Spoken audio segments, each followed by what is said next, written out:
Well, greetings and salutations, everybody. Welcome to the best damn movie-related show on the planet Earth, the John Campea Show podcast, coming from right here in our quaint little studio. I'm, of course, your host, John Campea. I'm joined in studio today by Ray Ora. Hey, happy President's Day here in the States. Is that what it is today? Yeah, man. Jonathan Voico's here. Good morning, everybody. Writer, director, producer, Robert Meyer Burnett. Good morning. And most importantly, you guys are here. Thank you so much for being here, making our little show part of your day. And here's how today's show is going to go. We're going to start off by talking about a few predetermined topics we got lined up for you guys. Then in the second part of the show, we're going to take your live comments and questions. If you have a thought, theory, opinion, question, or topic that you'd like us to address, as long as we deem it appropriate to be addressed on our show, go ahead and fire it on into our tip link at www.streamelements.com/JohnCampea/tip. And here's the good news. Even if you're listening to this show later in the day on our podcast feed, say on Spotify or Apple Podcasts or your favorite podcasting app of choice, or if you're watching this show later in the day when we're not live, you can still send in a question because this tip link is good 24 hours a day, 7 days a week. And if you send in a question when we're not live, we'll just get around to answering it on the next episode. All right, guys. With that all down, let's get things started off here with this, shall we? Sonic 3. If you've been wanting to see it again, guess what? You're going to be able to watch it again tomorrow. As Variety is announcing that Sonic the Hedgehog 3 gets a release on Paramount Plus tomorrow. This is what they wrote. They said Sonic the Hedgehog 3, the third iteration of the film franchise based on Sega's enduring speedster, will be available to stream on Paramount Plus on February 18th.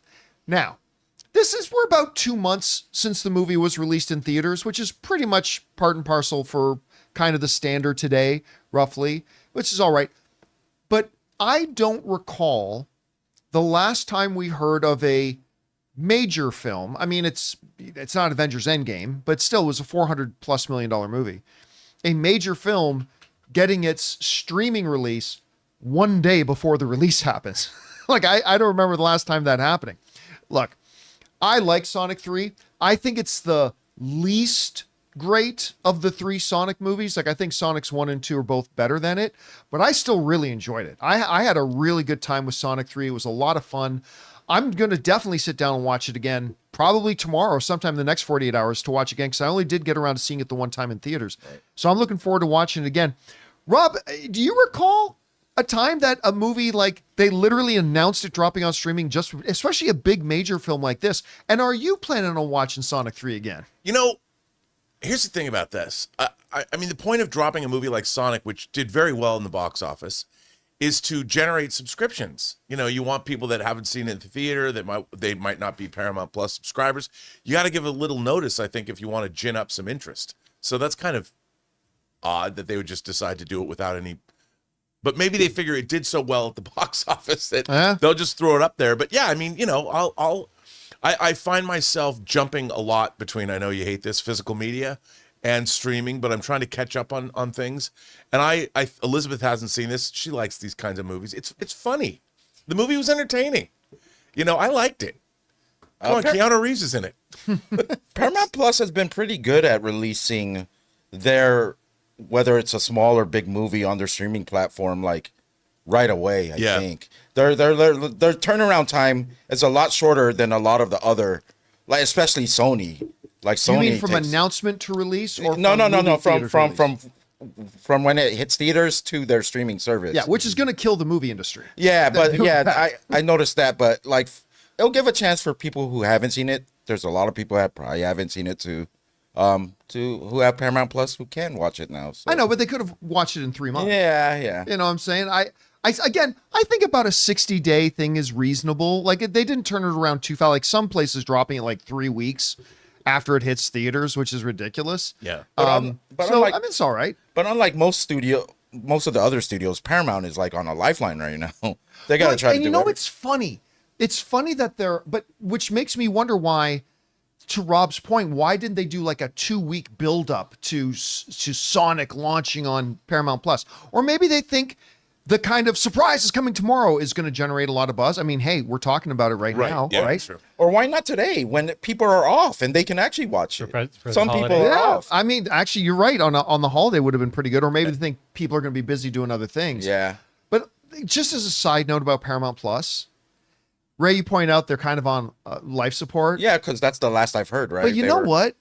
I'm not going to lie. I am liking Paramount Plus more and more. Especially the last couple of weeks, I've been kind of glued to Paramount Plus, like besides all the other stuff. And like, I'm not even talking about Landman and all the other stuff, but like, do they have Yellowstone as well? They've got a bunch of seasons of Yellowstone on there. Sheridan stuff, don't they? Yeah, almost all Tyler Sheridan stuff is on there. Like Mayor of Kingstown and all that kind of stuff. Linus. But I have been glued to it the last couple of weeks because I kid you not, my wife and I, we're both hooked on the new Matlock. The new Matlock is great. It's great. It is great. I mean, you've been watching it too. Kathy Bates is so good. Yeah. She's so good in it. So good. You know why I started watching it? Because I saw this clip where she kind of sneaks it. It's when she asks for the job. That's the first episode. Yeah, the first episode. Pilot. And I saw that clip and I'm like, I'm gonna watch this. And that's what made me go back and start watching it. And I got hooked on it. I've always loved Kathy Bates, but she's and you know what else is really good on it right now?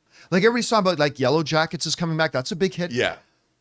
It took me a while to jump on board because I did not like First Blood or whatever it was called. The last Dexter series. Oh, right. But then a bunch of our viewers said, John, you should really check out Original Sin. Yeah. You should really check it out. I'm like, all right. Just finished it 2 days ago. Loved it. I am somebody who did not like that last Dexter series. Right. The whatever it was called, New Blood or whatever. But this Original Sin series, very sad. And so like, yeah, Ray's right. They're kind of on life support.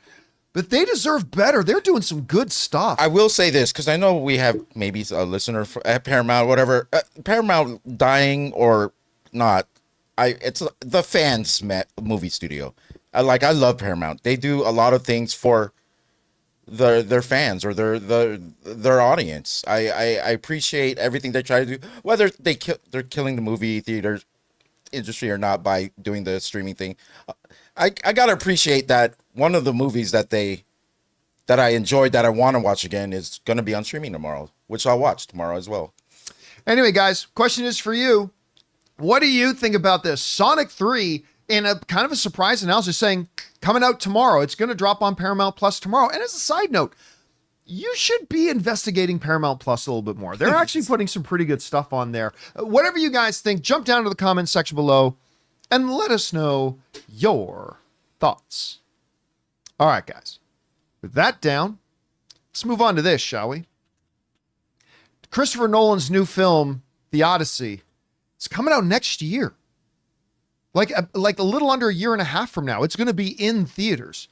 And it's got one of the most stacked casts in cinematic history. I'm not going to say the most stacked cast, but one of the most stacked casts in cinematic history. Not a big surprise to find out that Matt Damon was going to be in it. He's appeared in a number of Christopher Nolan films, normally smaller roles. But now we got our first look at The Odyssey.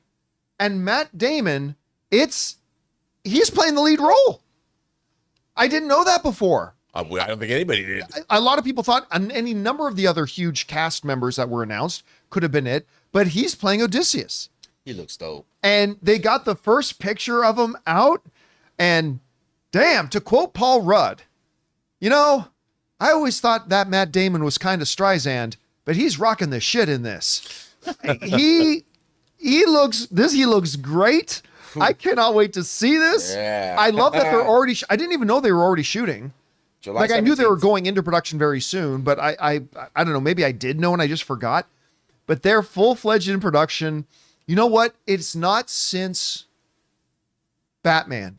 It's not since The Dark Knight Rises that I've been this in advance excited for a Christopher Nolan movie. I was really stoked for Oppenheimer because, based on a true story and all, I was really stoked for it, but I don't think I have been this excited for a Christopher Nolan film this far in advance, again, since his last Batman film. Anyway, Rob, you had a chance to check out the image. What did you think, and where's your hype level right now for The Odyssey? Well, I'm one of those guys who wanted Sean Bean to come back playing Odysseus because he was Odysseus in Troy. He's too old now. I get it.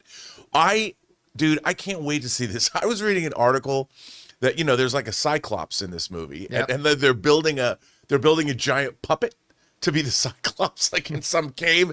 And I'm like, I can't wait. I can't wait to see this. You know, I didn't know if it was going to be like a modern retelling, like some fantasy. I didn't know, but Kind of like that. Who was it? Baz Luhrmann who did that Romeo and Juliet? Yeah, yeah. With Leonardo. Yeah, something like it was that. going to be something, which is the Blade Runner of Shakespeare movies. And I'm like, no, he's going full on period epic. Bring it on. I cannot wait to see this. You know, he's kind of become a director like James Cameron. We always say, don't bet against Jimmy C. Yeah. You can't bet against Christopher N. or Chrissy N, whatever, call him what you want. Okay, Because you know, look, the guy convinces Warner Brothers to give him money to make a movie about a very British World War II story that Americans know nothing about, Dunkirk. Yeah, and which he I turns loved. it into a World War II art film that kicks ass. And I can't wait to see this. I'm very excited to see this. You know, I read both the Iliad and the Odyssey when I went high school.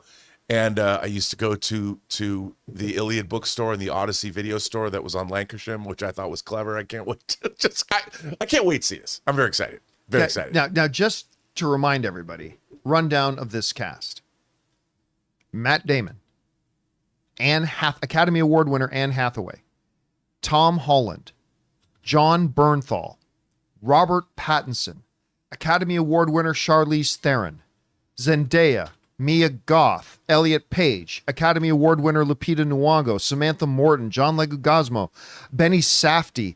I mean, it just goes on and on and on. Do you think his move to Universal got that opening with all these actors? Because a lot of them I don't believe that he's worked with before. Well, I mean, a number of them, obviously he's worked with Matt Damon before. Right. Obviously he's worked with Anne Hathaway before. He's worked with Robert Pattinson before.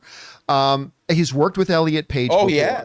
So it's a pretty big list. And I thought I watched Christopher Nolan. I just think regardless of the studio he's at, Christopher Nolan, Denis Villeneuve, Steven Spielberg, these are directors right now that everybody in the industry will line up to work with. Yeah. And like the moment a Christopher Nolan film gets announced, every agency is on the phone with the studio saying, put my guy in. And this, Yeah. Put my guy's perfect for this or something. And since you brought up Spielberg, he's making his secret tentpole That's movie right. now Yeah. that nobody knows anything about. So there's some great movies coming down the pike. I'm really excited to see. I'm pretty sure the audience feels the same way about Nolan films, the same way about Spielberg films. When there's a Spielberg Nolan film coming out, it's like an event. Like, I don't care what the subject is, I'm going to go see it. I mean, look, Steven Spielberg is the greatest filmmaker of all time. Like, no other filmmaker can ever claim they've had the level of success as Spielberg, making literally every genre of film, from period piece to fantasy to sci-fi to musicals to War film. war films. I mean, just nobody's got that kind of diversity in their portfolio that they can literally give me a movie about anything, I'll make it an Academy Award nominated film, right? But Christopher Nolan is the hot name right now. Yeah. Right? His is the hot name right now. Him and Denis Villeneuve, they're the hot names right now. So I cannot wait to see the Odyssey. Anyway, guys, question is for you. What did you think? You get a chance to take a peek at this first image of Matt Damon as Odysseus, the lead role. Matt's finally going to play a lead in a Christopher Nolan film for a change. What did you think about it? Where's your hype level for? Mine is very, very high right now. Whatever you guys think, jump down to the comments section below and let us know your thoughts. All right, guys, listen, we got a couple of other things that we need to talk about here, including Dune 3. It's going to start production a full year earlier than we thought it was going to.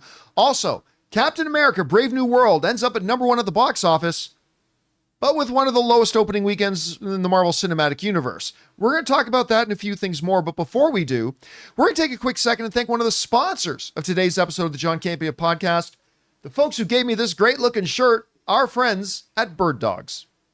Guys, we want to take a second and thank a sponsor of today's episode, Birddogs. You know what I hate? Dress pants. They're stiff, they're uncomfortable, and they always feel like they're fighting against me. But then I found Birddogs, and let me tell you, it's been a total game changer. These pants fit like a dream, giving you all the comfort of gym wear while still looking sharp enough for work or a night out. I wear my Birddogs everywhere, lounging at home, running errands, or even a night out at the game. The fit? spot on. You get to pick your exact waist and length, so no awkward bagginess or tight spots. And unlike other high-end brands like Lululemon or Vuori, Birddogs skip that shiny, weird-looking material, just straight up premium comfort. And let's talk for a second about their classic quarter zip, probably my favorite thing they make. I threw it on the other day for a casual dinner and it looked sharp, but I was comfortable as if I was wearing pajamas. It's that good. For a limited time, our listeners get a free hat with every order when you use the code John Campea at birddogs.com. Get their best-selling hat completely free when you use the code John Campea at birddogs.com. Support our show and let them know we sent you. And thank you to our friends at Birddogs for sponsoring today's episode of the John Campea Show podcast. All right, guys. With that down, let's move on to this, shall we? Everybody's excited about Daredevil. We're like 2 weeks away, a little over 2 weeks away. It's crazy. From Daredevil Born Again. I think it's going to be the first show in a long time that I actually do a weekly after show for it. I mean, we're just all excited. Really? Yeah, I think I'm going to do an after show for it.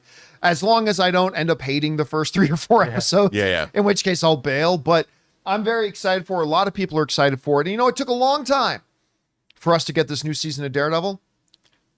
We're not going to have to wait that long for Daredevil Born Again Season 2, because according to reports, production has started on Daredevil Born Again Season 2 as producer shares behind-the-scenes photo. Writes this: Hell's Kitchen hasn't even warmed up again on our screens, but production for Season 2 of Daredevil Born Again is underway. As revealed by an Instagram post from producer Sana Amanat, with the return of the Devil of Hell's Kitchen fast approaching, Amanat announced on social media, quote unquote, prepping for Season 2 while launching Season 1. Here we go. # Daredevil Born Again. And there you see the producer with a bunch of the crew and everything behind. Now, I do want to point one thing out. Being in production means cameras are rolling. And so I think Games Radar is using the wrong terminology here. It sounds like they're in full prep now for Season 2. It sounds like they're doing pre-production on it. I don't think cameras are rolling yet, from the best of my knowledge. But either way, they've got the ball rolling on Season 2. They're doing the behind-the-scenes work on Season 2 right now before Season 1 even comes out. Now, a couple things about that. Number one, it tells me that clearly they like the results of their reshoots. They must like the results of what they've got with Daredevil Born Again. If they are so confident in this thing, they're like, oh yeah, let's start writing the checks. Let's start hiring the staff. Let's start the pre-production. Let's get this ball rolling. And they're already developing it. But it's a major spoiler, Rob. It's a major spoiler. Because now we know Daredevil doesn't die. Uh-oh. So if we ever see Daredevil fight, we now know clearly he doesn't die. Because we already know Season 2's coming. Now, but let me ask you a question. So didn't they say they were going to do 18 episodes? Initially. Initially. Initially when they did their first run through of doing Daredevil Born Again, but then they scrapped almost all of it. And so now I simply don't know how many episodes I was we're gonna confused. I'm like, how many episodes of Born Again are we getting for Season 1? Like 8, 9? Off the top, I'm going to I'm going to guess 10 episodes. Yeah. I think, though... 9 or 10. Well, that a lot of these shows... do you find it somewhere that says the 9? first season of Daredevil Born Again will have 9 episodes. So half of what the... I'm sure that they were in development, when they rejiggered everything. Because a lot of the time, they're greenlighting shows. They don't say they're greenlighting like 2 or 3 seasons, but they actually are. They just don't come out and say they're doing the next season until the first season is finished, kind of a thing. They do that a lot with animation. I know that when I was working on Dota Dragon's Blood for Netflix, they greenlit, it was a 3-season order. Well, I remember just as Season 1 of that was dropping, you were working on Season 3. Yes. Like you were already working on Season 3 of that by the time Season 1 came out. And also because animation takes so long. That if they want to get another season, like we were doing 8-episode seasons, and once we finished editing the episode, it took 6 months to get the finished animation back. And so, we were way ahead of the game. So, and with live action, amortizing the costs, it makes sense, especially when a streaming series knows, that 3-season sweet spot. So it wouldn't surprise me at all. And look, everything we've seen, we know that it didn't turn out to be a disaster. They rejiggered it, they made it work, and clearly from what we've seen, who isn't excited, dude? I have one question, and it starts with N. Ninjas? Gotta have ninjas. Gotta have ninjas. I mean, at some The point, hand. Are we getting Electro? Come on. Look, so I have a couple of questions though that pop up for me. Number one, with the Bob Iger, when he returned and he said, listen, we're going to tighten up, we're going to reduce the amount of stuff we do. I have a feeling that for Daredevil, I don't think they greenlight season 2 on it or a season 3 until Bob Iger sees some results and thinks. So that makes me think that whatever Kevin Feige did when they went back to reshoot almost everything, it must have worked. It must have been 100%. really good. But here's still my big primary question. And I know I'm going to sound like a broken record bringing it up, but it's legitimate and it can be a problem. Are we going to get the Disney Plus 28-minute episode special? Are we going to get legitimate, true, full meted out episodes like Daredevil always gave us on Netflix? I'm not saying it has to be an hour plus every episode. I'm not saying that at all. But this whole pattern they have of like, take out the previously on and then take out the 5 minutes of credits, you end up with a 27-minute episode. Are they going to give us that, or are we going to get like 45-minute to an hour 9 episodes? Because I think that really impacts the viewing experience when it's so quick. I like the way it says about an hour long. Yeah, about 18 minutes. So they could go about anywhere. They could go anywhere with that. It's closer. 18 minutes is closer to an hour than it is to 5 hours. So it's about an hour. 35 minutes with 10 minutes of credits. It's usually never over an hour when they say about an hour. Yeah. And which again, I'm cool. I'm not saying it has to be an hour. I just get so frustrated when I look forward all week to premium TV, an episode that I've been counting down all week, and I sit down and I barely got my popcorn out of the microwave by the time the end credits roll. It feels like watching an ad spot. Yes, it feels like I'm watching an ad for the show instead of the show itself. You get all ready, and then you're there, and you haven't even taken your second bite of whatever you're eating, and you get credits like soon after that. It's like your girlfriend showing up and telling you she's not in the mood. It's just, it's blue balls television, ladies and gentlemen. Disney Plus. It has to be good first. It has to be something good first. But in general, Rob, I mean, with all the stuff that's gone on, we're less than 3 weeks away from the show coming out. Where's your anticipation level like right now for Daredevil? To me, this is the real ground zero of the new Marvel. In terms of like, Brave New World obviously went through a lot of production difficulties, a vestige of the short Chapek era. This is Kevin Feige coming in, realizing we can't do this. We have to start from scratch, retooling it all. So I'm excited to see what this is. And to me, it's the true, like Brave New World was dipping into the waters, but I think Born Again is really where the MCU is. I want to say the MCU is back, baby, leading into Thunderbolts, because look, this really will lead into Thunderbolts because we've got however many episodes. It'll take us through March and April, getting us into May. Into May when it'll hit us with Thunderbolts. So I think that if this is great, and then you follow it right up with another Marvel movie that's great, well, that leading us into Fantastic Four, that could be a good thing. And I'm so hyped for Thunderbolts. And how do you know Daredevil doesn't die in this season? Well, they never said the title yet. It could be Daredevil Foggy's Revenge. That's true. It's still Daredevil. It's still called Daredevil. Yeah. But he's the revenge of Daredevil's death from season 1. See? Could be. Well, or they get literal with the Born Again title. He's literally born again. I don't know. Maybe. All right, guys, question is for you. What do you think about this? Apparently, the team behind Daredevil Born Again is already now in pre-production of Daredevil Born Again Season 2 before the first seasons even come out. Do you think that shows a lot of confidence? Are you nervous about it? Whatever you guys think, jump down to the comment section below and let us know your thoughts. All right, guys. With that down, let's move on to this.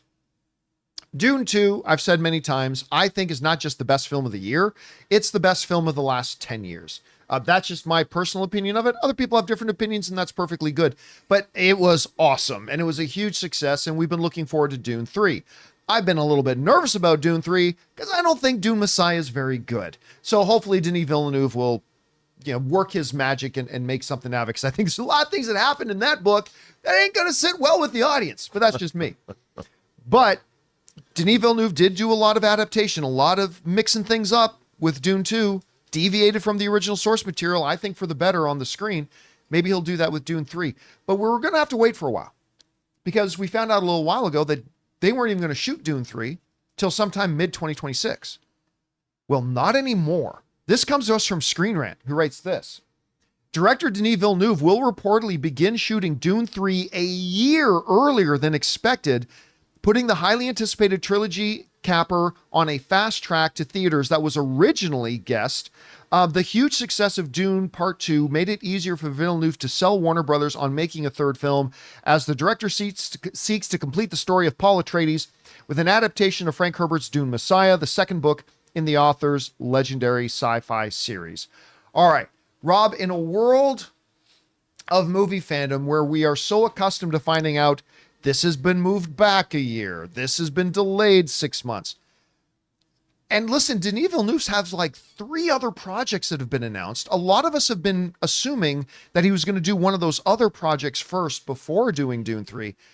But now, according to these reports, he's going to start shooting this year, probably in the summer sometime. Does that shock you, surprise you? Where's your expectation level like right now? What do you think? No, I think it's really smart. I mean, look, you're he's in the middle. I just heard him on NPR talking to Larry Mantle on Air Talk. It was probably pre-recorded, obviously, but it was listening to him talk. Why not finish the story? Why not get it out of his system? Do it. It makes sense. If the cast, I mean, everybody in his stacked cast, if you can get all those people together and the stars align and they can schedule everyone, I think it makes sense to go do it. I mean, obviously they've been working on this script for a while now. They've already got the team in place. They have all the effects guys. They've got all the production people. He was talking on this interview. Larry Mantle asked him, was it really hard to start up again and to do Dune 2? And he said, no, because we had everything we needed. We had the production pipeline built. All the effects assets are already created. Everybody, Hans Zimmer, all those, everybody knows what they're doing. So why not just jump right into it if the script is good?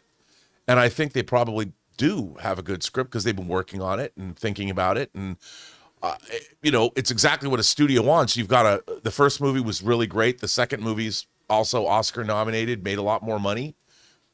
And this capper, war, it could be huge. Why not go? Let's, like you said, might not make Timothée Chalamet fans very happy. Billions of people will die, but I mean, I want to see that. Look, I want to see this movie. I want to see what he's going to do. I want to see a guild navigator. Just give me a third stage guild navigator. What do they look like, man? I want to see them fold space. Remember what they made them look like in that sci-fi miniseries version of the show? They did, by the way, if you've never seen the sci-fi version, William Hurt was in that, by the way. It's pretty good. It's pretty good, but when you watch it today, yeah, I know. It's kind of psychedelic watching it today. Well, you know what they really did? They had Vittorio Storaro shot it, but they had painted backgrounds. It's more theatrical. Yeah. So but I actually have a box set I got from Australia of both miniseries, both Dune, and it comes with a Lego sandworm. No. I swear to God. Oh my God. Of course, Dune Part 2 is nominated for Best Picture this year. It's not going to win. As a matter of fact, you know what? I totally forgot to put it on our topics list. I meant for us to talk about the fact that the British version of the Academy Awards, the BAFTAs, just happened this weekend. Conclave won Best Picture. And Best British Picture. And Best British Picture. And Dune won a couple of awards at it as well. So shaking things up, going into Mikey Madison won Best Actress for Yes, Noah. she did. I think she's got to be considered the front runner. Yeah, I do too. For the Oscars. At any rate, guys, question is for you. What do you think about this? Reports are now out that Denis Villeneuve is going to start shooting Dune 3 a year in advance, a year ahead of schedule. I think it's great. Probably still doesn't mean we get it until late in 2026, I'm guessing. This time actually release it around award season, unlike what they had to do with Dune 2 because of the writer's strike. Whatever you guys think about it, jump down to the comment section below and let us know your thoughts. All right, guys. With that down, let's move on to this, shall we? Captain America Brave New World entered theaters this weekend. I unfortunately did not think it was a very good movie. I didn't think it was terrible, not at all. I don't think it's a bottom 3 MCU film or anything like that, but I ended up being pretty disappointed, despite the fact that I think there's some really good highlights in it. That being said, it was opening against only Paddington in Peru that had been open overseas for a month and a half, 2 months already. And it took first place at the box office, ladies and gentlemen, with $88 million, an $88 million opening weekend, which is a little under the initial expectations that they said they were thinking maybe 90 to 95. And I always said, if it does make 90 to 95, I think they should be very happy with that. 88 is very solid. It's good.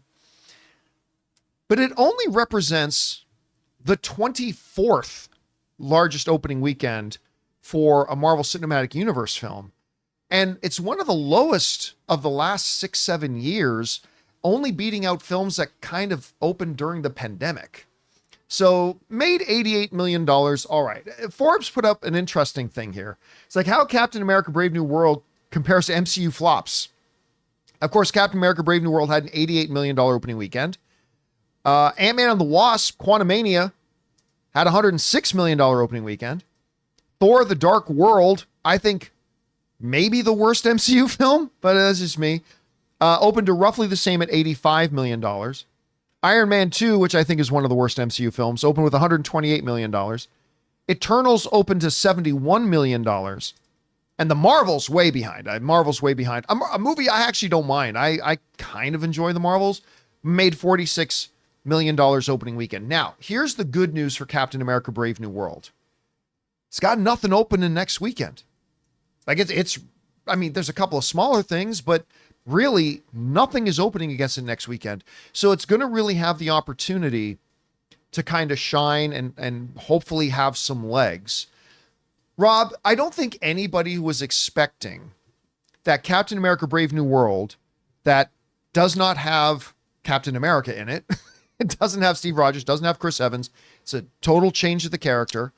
A guy who has been a sidekick in the MCU up until now, now leading the way. I don't think anybody expected this movie to open to $150 million, right? Of course not. That would be ridiculous. If at some point they get another character to play Iron Man, that ain't going to open to $150 million either. Maybe it can build up to that sometime in the second or third film, but nobody would expect that. I've said from the beginning that I think if Captain America Brave New World can pull out 90 to 95 million, I think that needs to be considered a win. 88's a little under, but it's right in the ballpark. So one of the lower opening weekends for the MCU? Yes, but given the circumstances, I actually don't think this is a bad result for them. How do you interpret it? I don't either. And worldwide, it's doing well as well. And today is a holiday. Today is President's Day. So I think we're going to see that total sail over 100 million for the 4-day weekend. And also, foreign numbers are pretty good. So the real question is going to be its second weekend. How big is the drop going to be? Is it going to be precipitous? Is it going to be a 75% drop? Or like you said, I think, here's when I saw the movie, I too was disappointed in it, but it's not bad. It's just disjointed. I felt like I was watching 6 movies at once, and our main character was not the focus of the film. It wasn't about Captain America. No, it was Hulk too. He was reacting, and I found that sort of strange to me because it would have taken maybe an afternoon in a writer's room to go, okay, let's rejigger this and make it work. And with all the reshoots, and you go and look at the writers who wrote the film, none of them had ever done anything close to this kind of material. And I found it sort of strange, but it only makes me wonder how bad the movie was prior to them going in and doing all the reshoots. But the thing is, I'm just it's when you already have templates of how to make a great Captain American movie and political thrillers. I was making a point last night that there's a number of political thrillers you could look towards that we've already seen successful. There's a lot of great political thriller TV shows going on now. The Jack Ryan series. Reacher is a political The Diplomat. thriller. The Diplomat. There's all kinds of things. But anyway, be that as it may, I think Anthony Mackie was a win. Really enjoyed him. Oh, he's been a win as Sam ever since he first I popped really up. He's loved so him. Good. But Carl Lumley. I'm like, What I don't understand, Isaiah stole the movie for me. he was great, and like to turn him into like, I understand why they did Let's it. not go too far into spoiler. No, detail, sorry, right? but there's your anyway.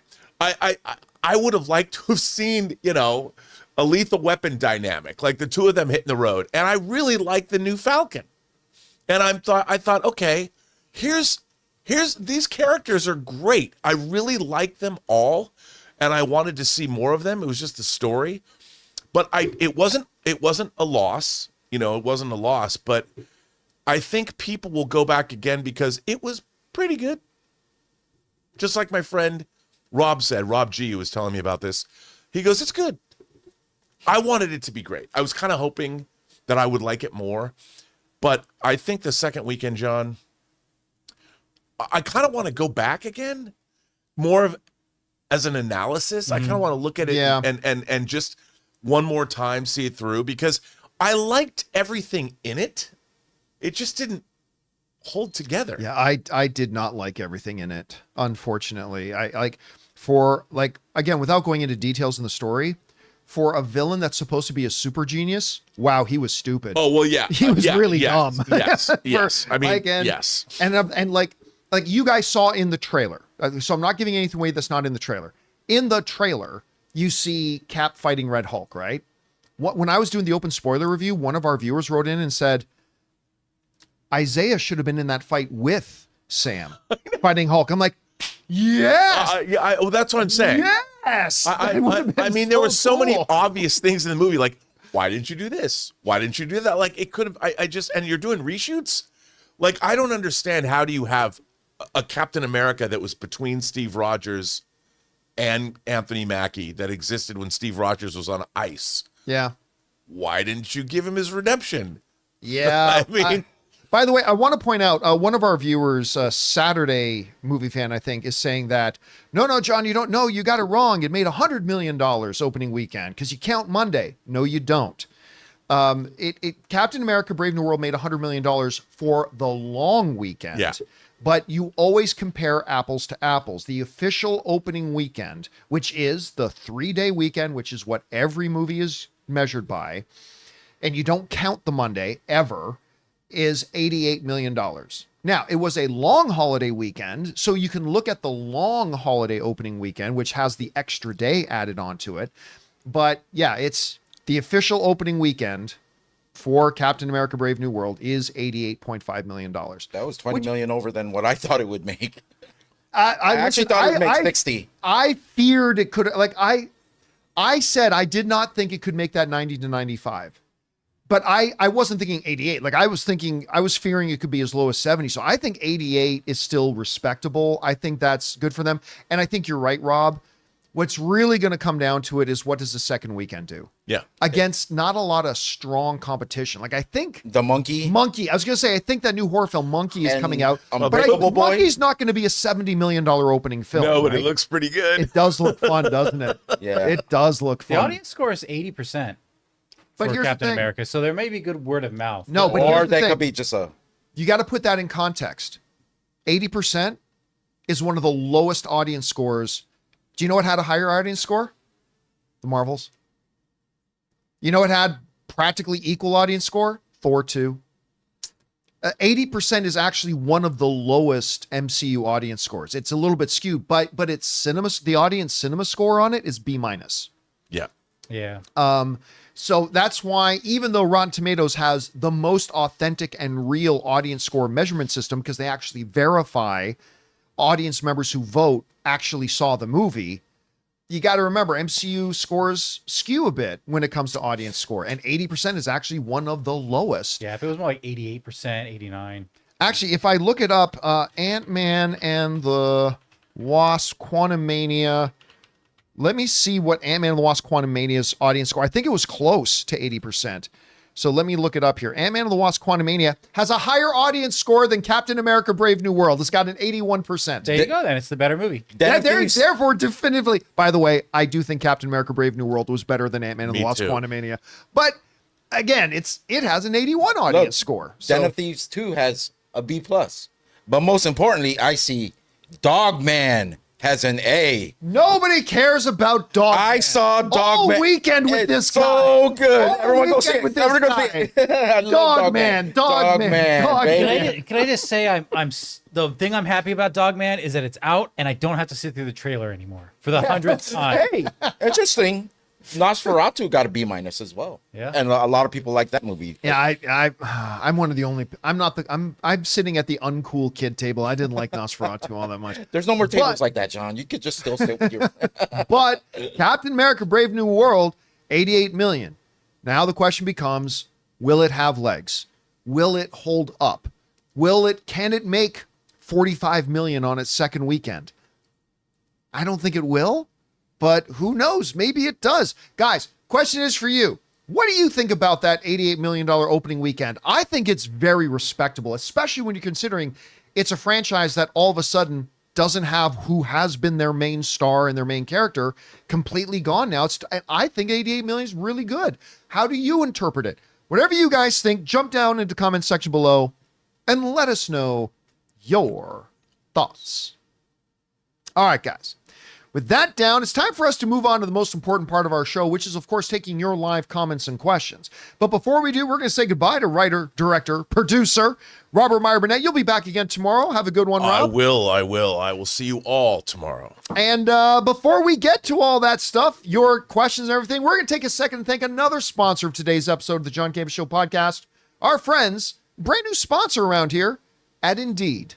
We want to take a second and thank a sponsor of today's episode, Indeed. Okay, so you just realized your business needed to hire somebody like yesterday. How can you find amazing candidates fast? Easy. Just use Indeed. When it comes to hiring, Indeed is all you need. Stop struggling to get your job post seen on other job sites. Indeed Sponsored Jobs helps you stand out and hire fast. With Sponsored Jobs, your post jumps to the top of the page for the right candidates so you can reach the best talent faster. And it works. Indeed's data shows that sponsored jobs get 45% more application than non-sponsored jobs. The thing I'm impressed most with Indeed is how fast it makes hiring. When I was looking to hire somebody for the John Campea Show, the process felt slow and overwhelming. I hate it. I wish I had used Indeed. And you want to know how fast Indeed is? In just the minute that I've been talking to you, 23 hires were made on Indeed worldwide. So don't wait. Speed up your hiring now with Indeed. And for listeners of this show, you get a $75 sponsored job credit to get your jobs more visibility at Indeed.com/Campea. Just go to Indeed.com/Campea and support our show by saying you heard about Indeed here. That's Indeed.com/Campea. Terms and conditions apply. Hiring? Indeed is all you need. And thank you to our friends at Indeed for sponsoring today's episode of the John Campea Show podcast. All right, now listen, guys, we've got actually a lot of viewer questions to get through today because we actually didn't get through all of them on Friday because Valentine's Day, I had plans with the boss and I can't keep her waiting. So we actually got some we got to get caught up from last week, and we got a whole bunch to get through today. So let's jump right into it, shall we? Jonathan, what are we starting off with? Disney Gifts by Bryce. I got to see Captain America last night. Didn't love it, but I didn't hate it. I wouldn't put it on the same level as Thor: Love and Thunder or Ant-Man 3. Mackie was Will Smith level of charisma in this. The movie wasn't great, but I thought Cap did a great job. Listen, one of the things that I've always said is that from the moment he showed up, jogging around the track with Steve Rogers and Captain America Winter Soldier, I think Sam Wilson, aka Anthony Mackie, has been an absolute delightful addition to the MCU. He always brings it. He's got charm and charisma to spare. And like with all the weaknesses I found in Captain America Brave New World, Anthony Mackie ain't one of them. He's always one of the strong spots to me.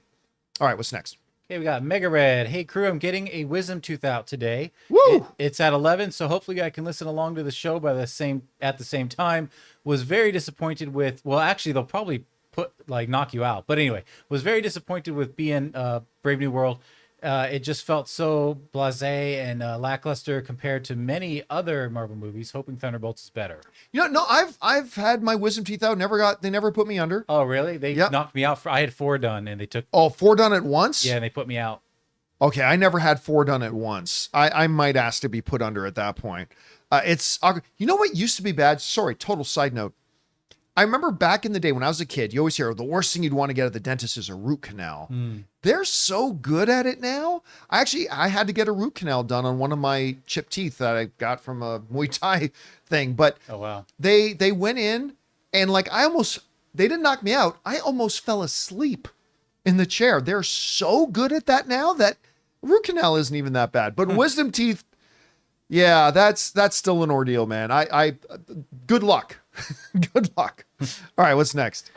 Disney Gifts by Bryce says 2 hours is simply not long enough to spend at the theater, so my wife and I decided to see Paddington in Peru after Captain America. What a charming little movie that was. We were alone in the theater and laughing our heads off. Mother Superior was great.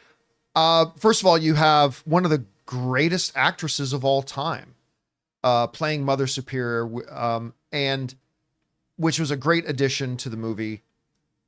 Again, I think Paddington, it's kind of like Sonic 3. I think Paddington 3 is the least great of the 3 Paddington movies. It's not on the same level as Paddington 1 and 2, but I still adored it. Adored it. Ann and I had a blast watching that movie, and we're going to go back to see it 2 or 3 more times for sure. All right, what's next? We got Johnny Wiener says, it's my birthday today, Happy birthday. Well, this was was the like on 13th. 13th, yeah. My family is taking me to see Cat 4 and Harry Potter for the first time. Oh, that's right, because they're rerunning them. It's funny, another Cat movie, same as on our birthday last time. It was Winter Soldier with my brother. Cap has always been our favorite, both Sam and Steve. It's funny because we came out of Captain America and we walked by another theater and Ann stops and says, that's Harry Potter. And we totally forgot they were doing re-releases of that. Yeah. I ended up being pretty disappointed in Captain America Brave. Again, not like nearly as bad as like Ant-Man and the Wasp Quantumania. I didn't feel that level of disappointment. And there were some very, very good highlights in the film for me. I wish the movie could have been a little bit better. All right, what's next? Anonymous says, I saw a set photo of the new He-Man movie and I'm already worried. Are they doing the Dolph Lundgren way and setting the location on Earth? The set photo showed He-Man getting arrested with a sword. Yeah, we talked about that last week, that the first images coming out where it's literally Adam in this bright pink button-down shirt being arrested by some mall cops carrying his sword. And I thought, no, but look. Are the pictures good? No. Does it worry me? Yes. But it is one photograph. It's a couple of still pictures taken completely out of context, right? So let's not build our entire philosophy or hype level around this movie based on those photos. For all we know, that's a post-credit scene. For all we know, it's something that happens. I mean, again, we just don't know. It's so out of context. So are the pics great? No, they're not. But I wouldn't worry about it yet at this point. And plus, he's out of his element. You know what I mean? We're not in Eternia. You don't know if Eternia looks completely different but that's from what our worries normal people. So People don't want to see this happen on Earth. They want to see this movie happen on Eternia. And it worries some people when they're seeing, oh, we're back on Earth again? Really? Part of the reason why Battlestar Galactica 1984 sucks so bad. Or was it 1984 or 1980? I can't remember. The second Battlestar Galactica series back in the day. It's like nobody wanted to see Battlestar Galactica on Earth. Anyway, all right, what's next? You're out of your element, Donnie. That's all I thought about when you said that, Ray. Jerry says, hi, John and crew. Regarding Cap 4, do you think if they kept it secret, the Red Hulk, just to let us discover his presence in the movie, maybe the critics would have been less harsh? For me, after all the problems that this movie had, they had to show him. No, the wouldn't change the problems. The critics, listen, the critics are so... Critics watch more movies than everybody else. That's because it's their job, right? They have to watch movies they want to watch. They have to watch movies they don't want to watch. But critics are such experienced film watchers. They don't care. You could tell the critic the entire movie before they see it. It won't impact how they enjoy or don't enjoy the movie at all. Now, on the open spoiler discussion, we talked about, whether or not it was a good idea. Because I'm not a big fan of showing third act reveals in your trailers. I don't mind showing a bunch of stuff from the movie if it's all stuff from like the first act of the movie. I don't mind that. I'm not a big fan of big third act reveals, and Red Hulk is a big third act reveal. So would it have been good if they didn't show Red Hulk in the trailers? Yeah. But that $88 million opening weekend it just had, It would have been under 70. I feel very comfortable saying that. If this, I don't know what else they had to promote. What else did they have to showcase if not Red Hulk in it? I honestly don't. I think it was an absolute marketing necessity that they showed Red Hulk, because quite frankly, listen, I run a show where we literally have thousands of movie fans every day watching and writing into us and all that kind of stuff. Ain't nobody was acting all that excited for Captain America Brave New World until Red Hulk started showing up. Then people started to buzz. So in an ideal world, you don't show Red Hulk in the trailers. But it was a 100% non-negotiable, absolute marketing necessity. They had to. I mean, Thunderbolts is showing a lot of the third act too in their trailers, so it's like I don't believe they are. I don't believe they are at all. I think that stuff we saw with Void, like dusting people, I think that's all in the first act that sets up the problem that has them going, we got to have a team to fight this guy. And we see the Thunderbolts coming up saying, we just got our asses kicked. I think that's all the start. Kind of like how in a Rocky movie, Rocky gets beat, but that's always in the first act. Then it's all about the second act and third act building up to them now going back and confronting the problem again. Again, maybe it was third act, but I honestly think everything we saw in the Thunderbolts trailer was all first act. But they had to use Red Hulk in the promotion. They just had to. All right, what's next? Tawid says, John, are you worried about Fantastic Four after the poor quality of Cat 4? I don't feel confident that Thunderbolts and Fantastic Four will be good. I have every confidence in the world because they have much better directors. They have much more experienced and better directors with better track records. That's the most important thing. Not to mention, again, Captain America 4 was the last vestige of the Bob Chapek era. Remember, they didn't kick Bob Chapek out till like 4 weeks before they started shooting Captain America 4. Like that movie was all locked and set to go. And then they got into it and realized this thing's a bag of crap. And Bob Iger said, go ahead, Kevin Feige, you have your authority back to go back and reshoot this thing if you need to. And they did what they could. But they also had a very untested, unproven director in Ona who directed, unfortunately, Cloverfield Paradox, which was a terrible, just one movie. Every director's got a bad movie in their resume. So I didn't mind them hiring him as the director, but it didn't work out. Thunderbolts, Captain America, or Fantastic Four, better directors, better sensibilities, completely made after the Bob Chapek era. I think there's every reason in the world. Plus, look at what we got with Deadpool and Wolverine. They did a fantastic job with that. I have every confidence those movies are going to be great. All right, what's next? Anonymous says, in the comics, the Wasp is sometimes the leader of the Avengers, but in the MCU movies, her character has not been developed and is a secondary superhero. It's a shame because Evangeline Lilly is a good actress that they could have given her solo story. I don't think many people would have gone to watch it, though. I love Evangeline Lilly. By the way, good Canadian girl. Canadians rule. But, and let's be honest, Wasp was a leader of the Avengers decades and decades and decades and decades ago. Wasp has not been a leader of the Avengers in the comics in a long time. All right. That's a different era. It's Wasp is at best a B. Some might argue a C level character today. That's not a judgment. That's just kind of the way it is. And yes, Evangeline Lilly is a great actress, but you don't change your movie based on the actor, right? That's how you make crappy movies. So no, I think they handled Wasp appropriately. I really do. All right, what's next? Brian says, hi, everyone. Given that Cat 4 began production under Chapek, we can assume the reshoots likely improve the movie, but is there a way to know whether reshoots help more than hurt a movie? Any movies you recall going through reshoots that ended up hurting it? It's impossible to say because, listen, you don't do a reshoot unless you feel the movie is not working out the way you want it to turn out. Historically speaking, common reshoots, everybody forgets, common reshoots never happened until the MCU. It used to be that, oh, this didn't turn out too well. Too bad. You spent the budget. The movie you got is the movie you got, and you got to put it out. I remember the first really big, significant reshoot movie that made its way into theaters, that I'm not saying this was the first, this is the first one I recall, was World War Z with Brad Pitt. Mm-hmm. And that ended up being quite good. The reshoot saved that movie. So the reality is you'll never know whether the reshoots hurt or help the movie because you didn't see the original cut.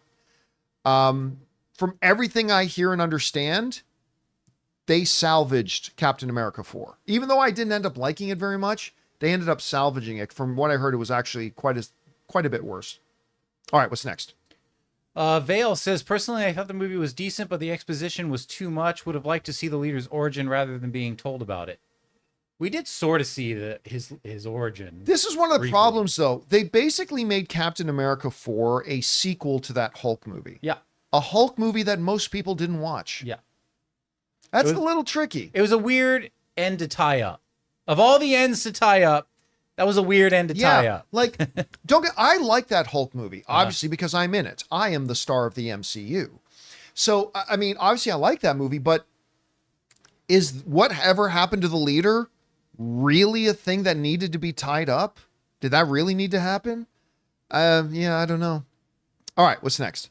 Fadil says, strongly hated this movie for Mackie. The score, like the dialogue, felt wholly contrived. Ford's acting was wasted on building tension for a third act that was already spoiled for us. And what the hell was that villain? One of the worst MCU movies, in my opinion. I have to say, while I think there are definitely MCU movies that are worse, Thor 2, The Dark World, Iron Man 2, Ant-Man and the Wasp, Quantumania, I think it might be bottom 5. I think for me, it might be bottom 5. I even preferred Thor, Love and Thunder over this. They might be on par. They're very, very different films. I like the Marvels more than this. Again, it's not, I don't think Captain America 4 is a terrible movie. I think there's some very good things in it. And so I can totally understand my fellow film fans who saw and go, you know what? It wasn't, okay, it's not great, but it was pretty good. I can understand people feeling that way. I did not, but I can understand it. Because there were some really good, listen, that Hulk Captain America fight that you see glimpses of in the trailer was really entertaining. That aerial combat scene over the Indian Ocean that you see in the trailer, very entertaining. Harrison Ford did as good of a job as any actor could have in that role. Anthony Mackie is always charismatic and fun to watch. So it definitely had its upsides. All right, what's next? Pablo says, bruh, I had the worst theater experience ever. 3 weeks in a row, the smoke detector kept beeping during my movies. Even after I reported it, switched rooms, still happened. Finally, the COO called, apologized, and gave me free tickets, but still annoying. You know, here's the fight. First of all, that sucks that you had that experience. But here's what amazes me. How many movie theaters are there in North America? Like 12, 15,000, 20,000? Just for argument's sake, let's say 20,000 movie theater screens in America. Probably, maybe it's a lot more, but for argument's sake, let's say 20,000. And let's say on average, each one of those 20,000 movie screens shows 3 movies a day, some more, maybe less.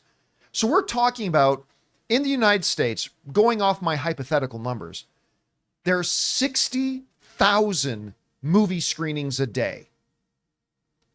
The fact that we hear so few stories like that, because so many things can go wrong technically in a movie screening.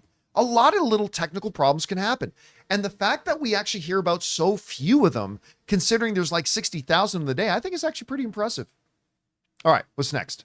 We got Game Over. Greggy says, did you see or plan to see Neza 2? It's an animated film that might overtake Inside Out as a top grossing movie in the world.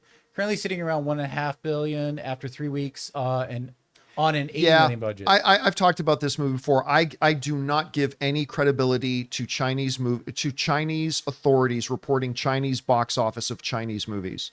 I am not sitting here and telling you they're absolutely false. I'm not.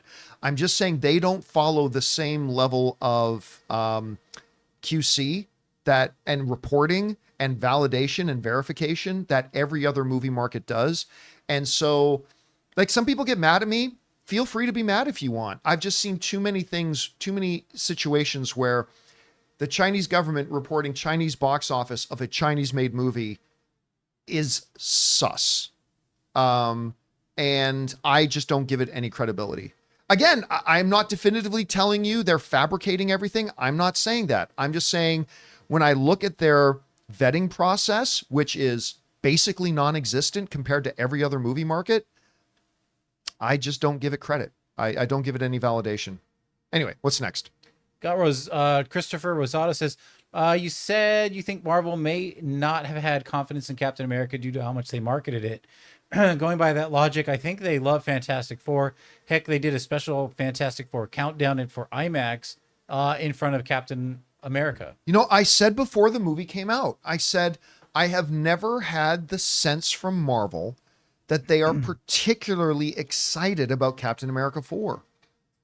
And again, that's just that's a completely nebulous feeling I had. I can't validate that. I'm just saying, I said on this show, before the movie came out, I said, I've just never really had the sense that Marvel's particularly excited about this movie. But I absolutely do get the sense that they're very excited about Daredevil. You absolutely get the sense that they're incredibly excited about Thunderbolts. And 100% they feel wildly excited about Fantastic Four. That doesn't mean that any of those things are going to be better than Cap 4. But again, I just personally, maybe you guys feel different. Maybe you feel the same. I just never got the sense that they were that excited about Cap 4 once they started shooting it. Anyway, what's next? All right. Anonymous has a 3-parter. Glad you mentioned Peter O'Toole. He too was a great actor, but never won an Oscar. He won a Lifetime Achievement Oscar, though. Yeah, he did. That era of actors up to Patrick Stewart, Ian McKellen, included people who came from working class families. Once they got rid of the grant system in the UK, the majority of actors come from families with money. Not saying I don't like actors such as Cumberbatch or Hiddleston. If you live outside of London, or as Stephen Graham says, it's more difficult. Today, people like Sean Connery and Glenda Jackson, there's a huge debate on this issue with the likes of Dame Judi Dench calling for change. It's much easier if you are working class living in London. O'Toole and Stewart came from Yorkshire. Would they have made it today? London is expensive. I didn't realize that was a thing in England. I'll be honest with you. I have never even heard of this issue. Not surprising. I'm a Canadian living in the United States. I have never heard of that it's harder for a certain class of people to get into the field than others. Oh, I've never actually heard of that. I guess because their eyes are all on, London. And if you're not centered there and you can't afford it. But then again, I kind of think like, well, that's like a lot of people moving to New York. But I get it. Yeah, like my exposure to actors, like I remember when I first moved to Hollywood, man, I was so doe-eyed. It was like 15 years ago. Doe-eyed, like I got an apartment right in Hollywood on Sunset Boulevard. Mm-hmm. And I was like, oh, I'm right in the action. And admittedly, like anybody, any guy, single guy moving to the US and whatever, I started dating a lot of actresses, also known as waitresses, because in this town, like every waitress you see is either a aspiring actress or an aspiring musician. And one or two of the actresses I dated may or may not have gone on to have pretty decent careers. Anyway, that being not anything, but like my background is that kind of assuming that every actor out there was a struggling, low wage, whatever thing. So it's kind of interesting hearing about the systematic differences that there are in the UK over it. All right, what's next? Duck Duck has a 2-parter. Buenos Tardes, Brave New World was weird for me. My movie nerd brain was saying, wow, this dialogue sucks. Or the leader is so dumb, he was probably just given Ross heroin. But in all honesty, I had a blast watching it. I believe this movie is worse than something like Deadpool 3 when it comes to the fundamentals of movie making, but I had way more fun with Cap 4. Interesting. Deadpool 3 felt more of a speed bump for me personally because I found it very boring. I'm in a huge minority, but just my thought. Hey, it's your thought, man. I mean, movies hit us all in different ways. And if that's the way those hit you, that's the way those hit you. That's perfectly legitimate. I had a very different experience than you did. Like Deadpool 3 was a beyond wildly fun experience for me watching that movie. I lost track of how many times Ann and I ended up going to see it, but we saw it a lot. We went to the theaters a lot to watch it. Yeah, one of the biggest problems I had with Captain America 4 was the absolutely horrendous dialogue, even by Marvel comic book movie standards. Again, I don't expect the same kind of dialogue in a Marvel movie that I do from a Shakespeare thing, but the dialogue's horrible. Throughout the whole movie, the dialogue's horrible. And that was one of the big things for me that really didn't work very well. All right, what's next? We got Yo Mama says The Gorge on Apple TV Plus was a fun mystery monster action ride. Scott Derrickson directed Sinister, Black Phone, and now this. The Gorge is like The Mist meets Annihilation. Everyone go watch it because come Friday, Yo Mama will be writing in again to spoil it. Well, then we won't be answering your question. We won't be. So don't do that. I am very excited to watch it. And I know we had a busy weekend, so we didn't have a chance to watch The Gorge yet. I know actually before the show started today, Rob came in and was like, have you guys watched The Gorge yet? Rob loved it. Rob loved The Gorge. Yeah. So I'm hoping sometime in the next 24, 48 hours, Ann and I get a chance to sit down and watch it. So, because I'm very much looking forward to it. And I like Derrickson as a director. I really do. I loved The Black Phone. I loved what he did with that movie. Anyway. All right. What's next? Okay. Javier says, hi, John and crew. I just love to see all of you together again. About Cap 4. I feel like nowadays every single person is a critic. And if something is not perfect by default, it sucks. We don't appreciate movies anymore. If this movie came out a year... that doubled up ago, a year after the Incredible Hulk, this would have been what Winter Soldier is for us now. No, it would not. I don't think so. It would have tied into listen, Xavier, I'm sorry, but I'm going to have to check you on this. That is what usually, when somebody likes a movie that other people don't, you just dismiss people who don't like it by saying, oh, you just didn't like it, so there's any little problem. No, that's not true. You liked it, and that's great. And I applaud that, and it's perfectly legitimate that you enjoyed it. But it's poor form to just dismiss the fact that other people didn't like it, saying, "Oh, you just find a little thing." No, there are major problems with this movie. There are major problems with this movie. And there is no universe that this movie gets released and is considered on par with Winter Soldier. Right. Like, not in any universe at all. I am somebody who goes into Marvel Cinematic Universe movies desperately wanting to love them all. But the reality is every once in a while you get an Ant-Man and the Wasp Quantumania. And again, I'm not saying Cap 4 is as bad as Ant-Man and the Wasp Quantumania. It's not. It's better than Ant-Man and the Wasp Quantumania. But the negatives outweighed the positives for me and a lot of other people. You know, what's really funny about this movie is that I was saying this on the open spoiler discussion. Like, when you look at the people who saw this movie and the reactions to it, hardly anybody absolutely loved it. And hardly anybody thought it was the worst piece of garbage ever. It was very much in this area. Like 5% to the left, not so good.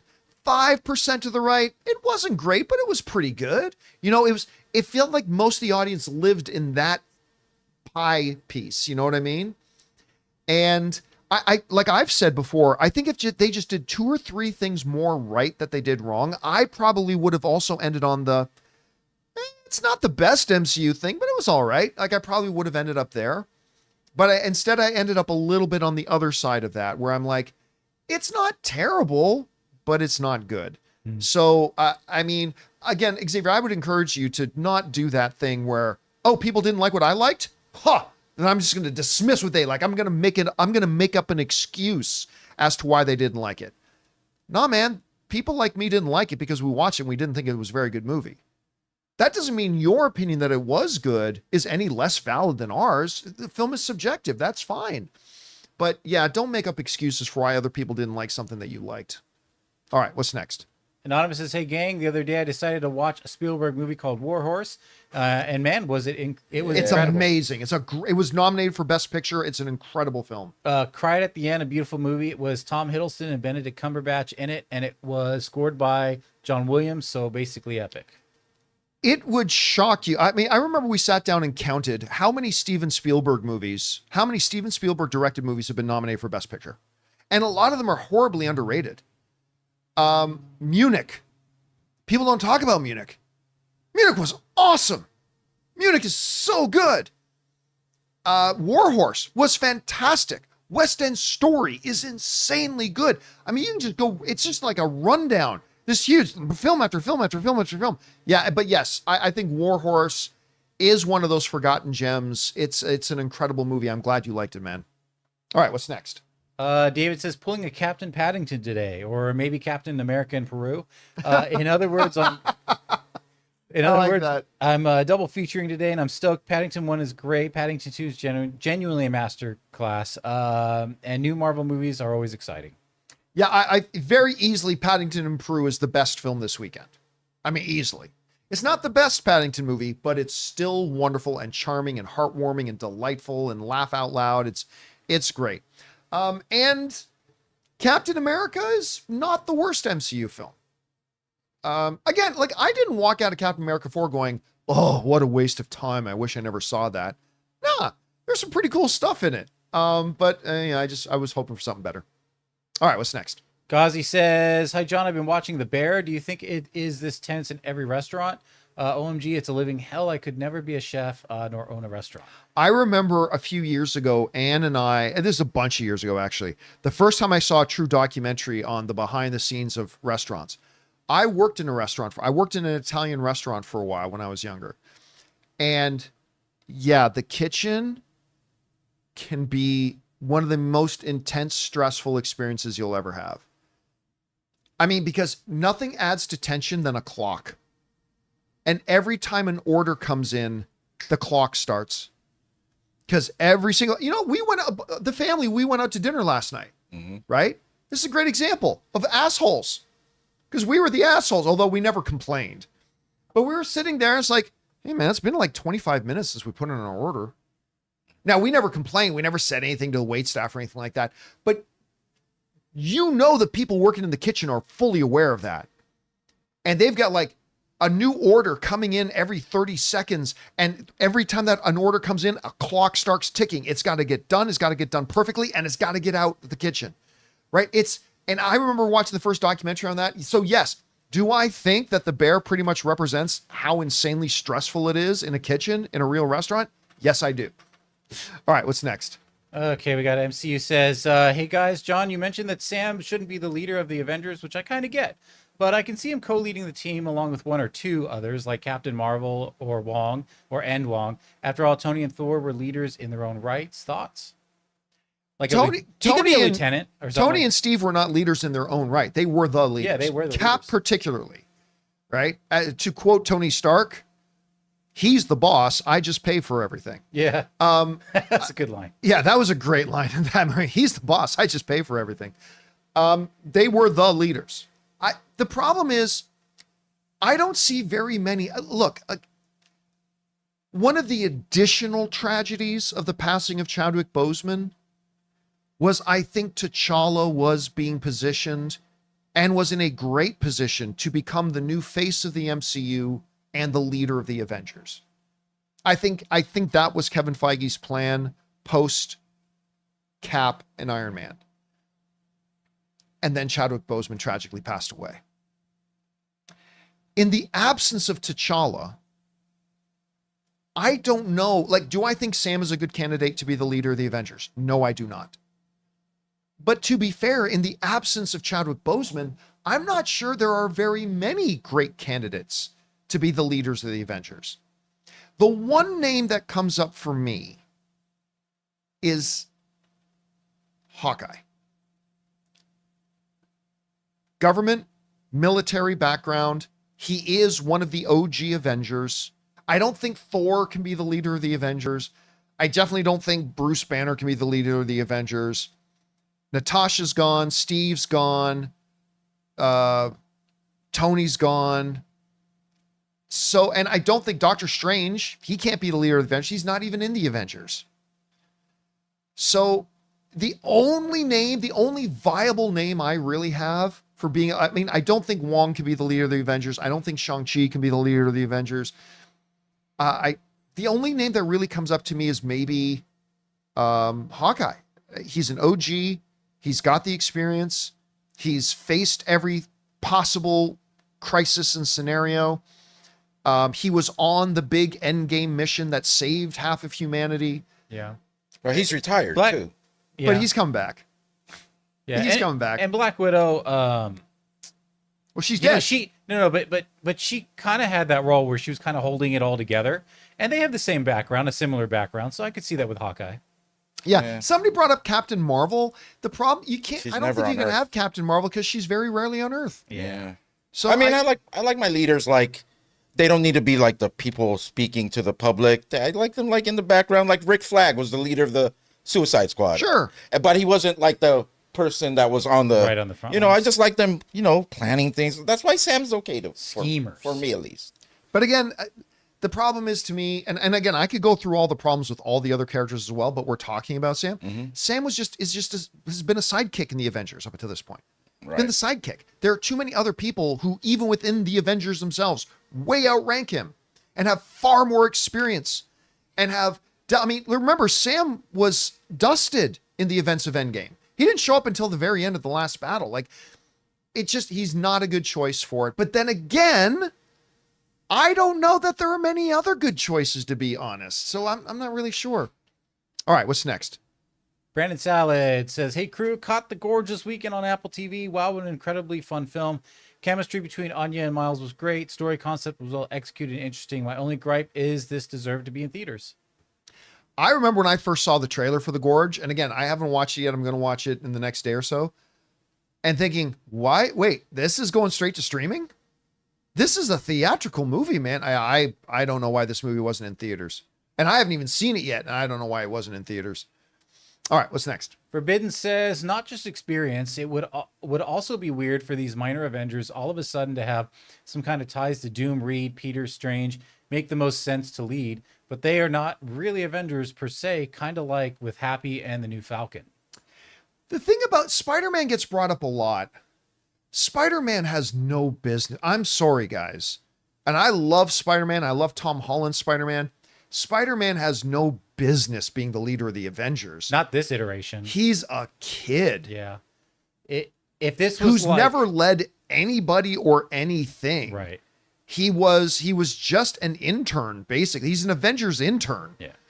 And for suddenly that, he is a great character, but that doesn't mean he's a good candidate to be the leader of the Avengers. Yeah. One of the faces of the MCU, I can see that, but that child has no business being the leader of the Avengers. If he was like in his 30s, 40s, and he had gone through so much experience of Yeah, world, he's been through the battles. He's been through all the wars. He's been through this. He's had the opportunity to lead teams for it. To suddenly come in and be like, oh, hey, Rhodey, guy who's been in the military who's a decorated, high-ranking officer in the military for years, is a leader by profession, has been around. Yeah, you're going to take orders from me. Come on. He's a kid.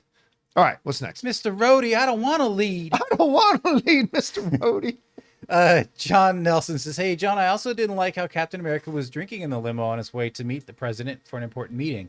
He even made a joke that they can drink that they can drink a lot. I feel like Chris Evans never made alcohol a thing in his movies." Number one, Chris Evans had absolutely zero control over what Captain America did in the movies because he's not the director or He the didn't writer write of those it or movies. direct it. Number two, Sam Wilson is not Steve Rogers. Sam Wilson is a different character. He's his own man. He's a different thing. Guess what? If I was in a limousine going to Parliament to meet up with the Prime Minister in Parliament in Canada, the better system of government, by the way, I absolutely would be. I don't even drink. I don't drink. And I would be in the limousine having a couple of drinks with my friends. He's just a human after all. It's a human situation. it's And again, it's not Steve Rogers. He's Sam Wilson. They were it's a different celebrating. guy, dude. They weren't drinking on the way to a meeting. They were celebrating that they It's not like they're going, Especially one you've had tension with before. You want to loosen up and just like, you're already going to this place. I mean, that you're not probably not comfortable in. Yeah. You have to loosen up somehow. And sometimes alcohol is not a lot of it if you can't control. But sometimes alcohol is, loosens me up. I mean, I know my limits. I know Jonathan knows his limits. Again, you're right to say Steve Rogers wouldn't have been drinking Oh, alcohol. yeah, definitely Sure. not. No, absolutely he wouldn't.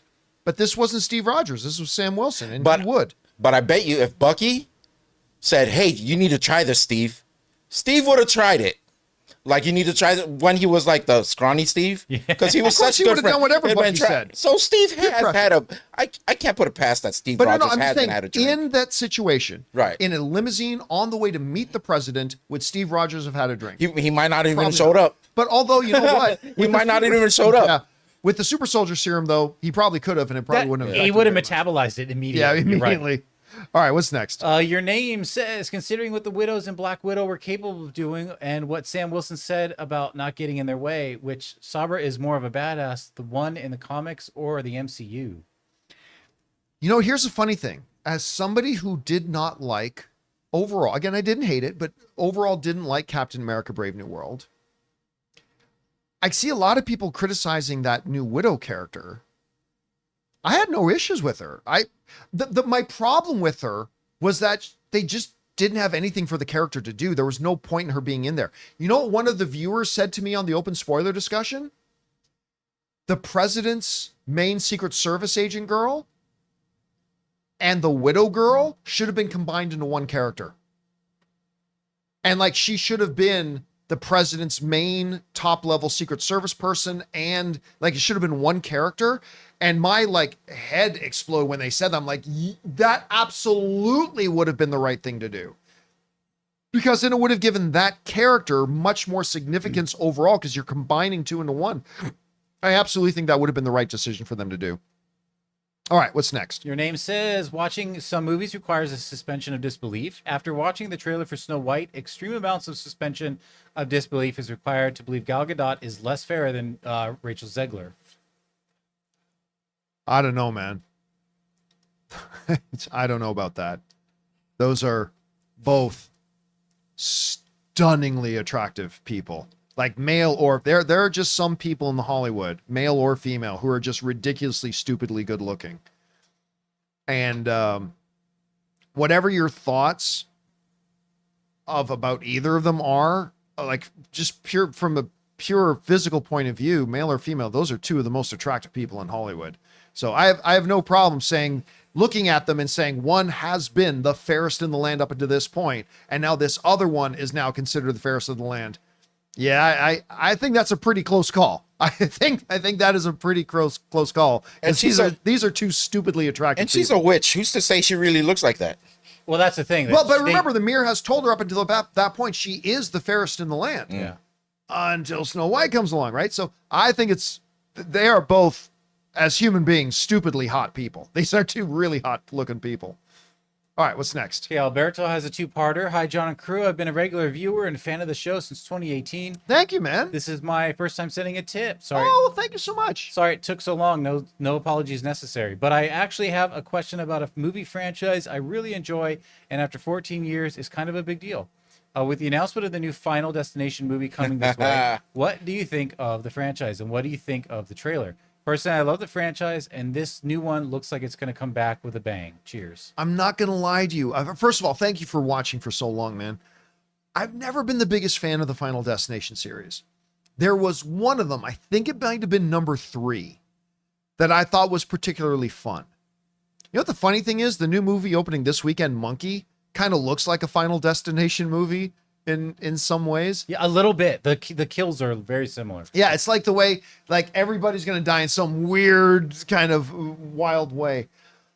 Again, I don't hate the Final Destination films. I don't avoid them or anything like that. I just, to be honest, I've never been the biggest fan except for the one. The one I thought was pretty damn fun.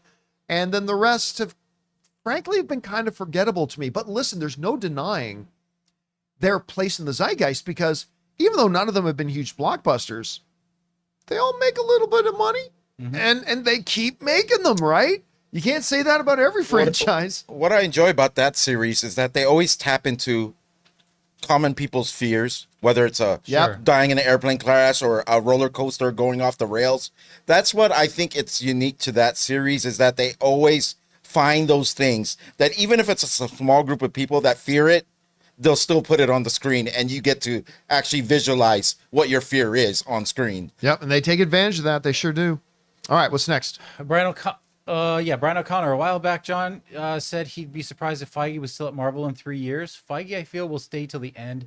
If there was any possibility of Feige moving on, it would have been during the Chapek era. Feige will want to produce the X-Men phase. Yeah, I still don't see him being around that much longer. I don't have any insider information. This is just me guessing. I do think you're right, though, in the sense that if I could go back 6 or 7 years and look into the future and saw the Chapek era, that would have been the prime time for Feige to leave. And I do know that he had considered leaving during the Chapek era. He did consider leaving. The reason I don't think Feige will be around all that much longer, and I've said this for a little while now, is because there's literally nothing left for him to do in the MCU. There's nothing left. He has created the most successful film franchise in history. He has, I can't remember how many billion-dollar films under his belt, like far more than any other producer will ever have for the rest of history. No producer will ever have the number of billion-dollar films that Kevin Feige does. He's produced a film that has won Academy Awards, been nominated for Best Picture at the Oscars. There's just, when you get guys who are creative forces like that, they are always looking for the next mountain to climb. And there's just nothing left to prove at Marvel. There's nothing left to prove for him. The challenge becomes, what do you do after? That's the challenge. I mean, in a fairy tale world, it would have been a fairy tale ending for him to leave Marvel and go and take over DC, but his buddy James Gunn is now doing that and is going to do a great job. There's been a thought about taking over Star Wars, but even if he took over Star Wars, that's a lateral move. It's a lateral move. Where is there to go for Kevin Feige other than literally becoming the main studio head of Warner Brothers under CEO David Zaslav, or the main studio head of Paramount? Not just a division like Marvel is a division of Disney, but like becoming the head. That's why I thought for a while that he might have been being groomed to take over for, why am I forgetting the greatest studio executive of all time?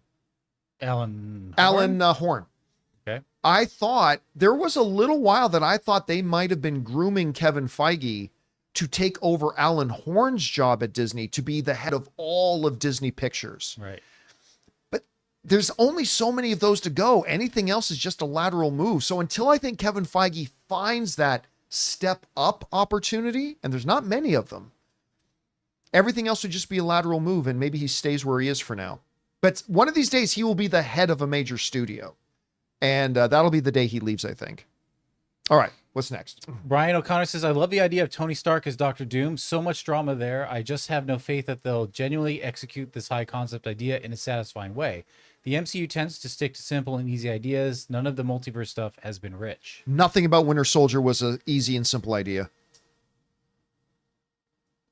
I'm sorry, you're talking about the same creative team that did Winter Soldier, Civil War, Infinity War, and Endgame. That doesn't automatically mean it's going to work. Not at all. It absolutely can fail.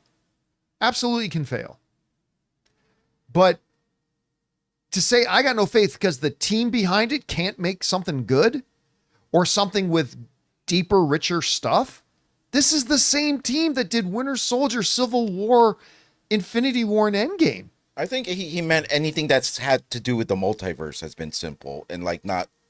I think that's what like he wasn't talking about all the other stuff, but he said everything the multiverse stuff has been not just real simple and something like that. So if that's what I don't think that's what he meant, because there's not a lot of multiverse stuff in those other movies, right? No, I meant the recent multiverse move, like that had to do with the multiverse, whether it's TV series or every movie has its own creative team, right? Right.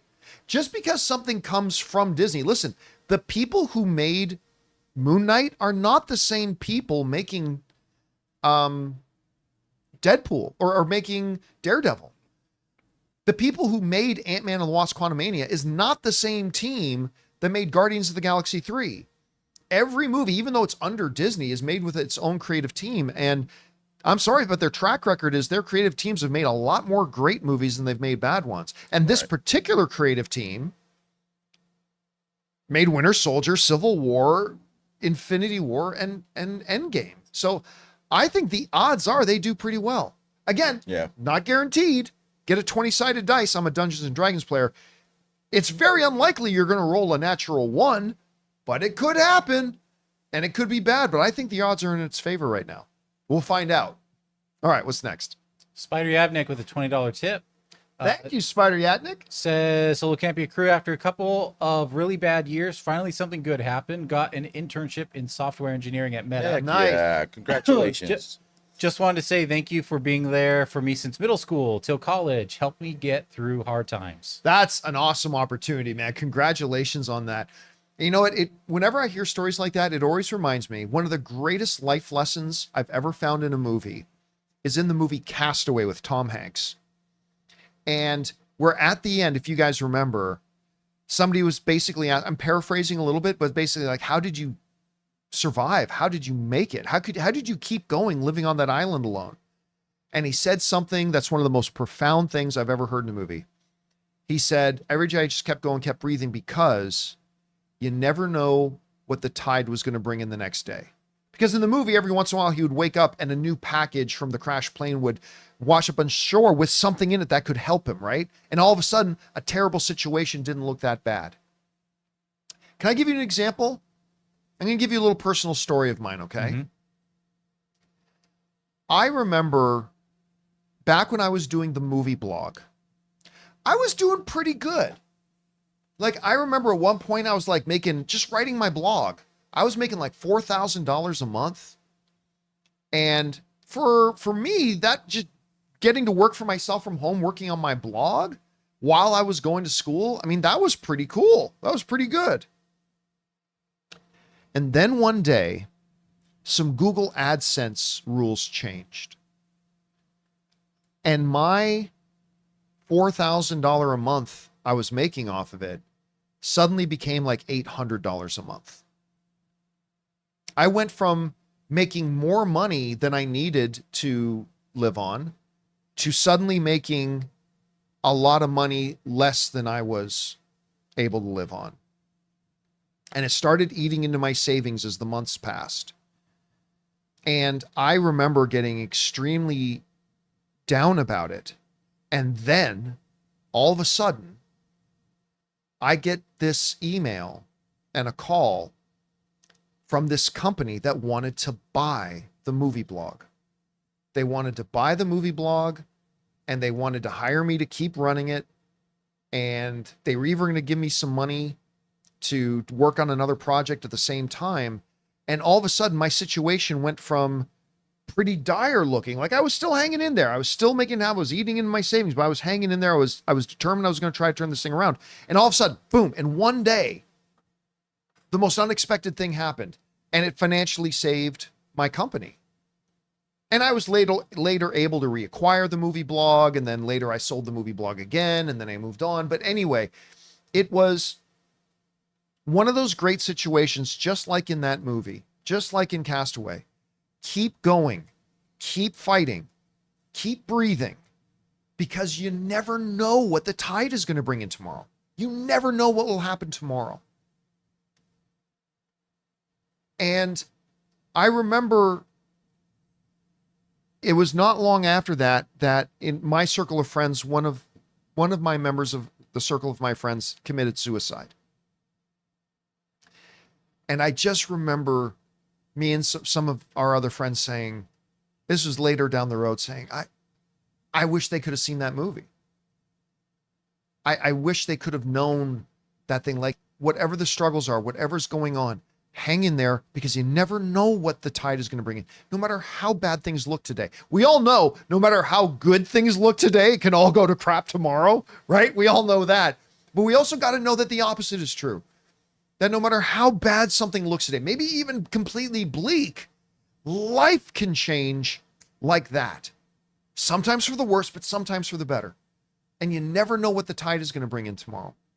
And anyway, I got on that whole long diatribe to say that, hey man, you had some struggle from years. You struggled for a number of years. But look what the tide brought in. And I'm happy to hear that. And thank you for sharing your story. And thanks for indulging me as I went on that little bit of a rabbit hole sidetrack. All right, what's next? Anonymous says, I hope the MCU starts to be consistently good again, starting with Thunderbolts. I think Brave New World is still a result under Chapek's leadership. With confidence from the studio surrounding Thunderbolts and Fantastic Four and quality directors like the Russo brothers and Destin Cretton, I hope we're on the right track now. It seems like they're no longer trying to tie in TV shows with the movies. For instance, before WandaVision was integral to Doctor Strange, now you don't need to watch Agatha or Daredevil to understand. Yeah, I think that's a key thing, was that I always thought it was a massive mistake to try to make their Disney Plus shows being integral to the movies, because now you're giving everybody homework, and it's just doesn't work. That is not the system that worked for the Marvel Cinematic Universe for the first 3 phases. And again, listen, some people think I'm too hard on Captain America: Brave New World. All I can tell you is that that's just how I honestly felt about the movie. But I still have very, very high hopes for the MCU. I think the MCU right now is in a very good place. Coming off the big success of Deadpool and Wolverine, we're getting Daredevil now. I think Thunderbolts is going to be a banger. I think Fantastic Four is going to be a banger. I think things look very good for the Marvel Cinematic Universe right now. And I think as we look back years from now, we're just going to see Captain America 4 as a bit of a speed bump. All right, what's next? We got Dave, who says, I know we still have the SAGs coming up, but who do you think is most likely going to win the Best Actress at the Oscars? It seems like the pendulum is shifting between Moore and Madison, but my gut is telling me that Torres still has a very good shot. Not a chance. I mean, I don't know. I'm just saying my opinion, which could be totally wrong, is not a chance. I think you're going to hear a lot of Honora. I'm thinking there's a lot of momentum swinging towards Honora, and quite frankly, I think she should win. Demi Moore was great, absolutely fantastic, totally deserves the nomination. But I think Mickey is. I think she's going to win this. I think it's swinging that way. Again, I don't know. We'll find out. I wouldn't put money on it, but that's the way my guess is going. All right, what's next? Cody Hunt Film says, no spoilers. Would have loved to know who the vice president was in Brave New World. There are parts in the movie where I was like, where's the vice president in all this? Yeah, actually, but you know what?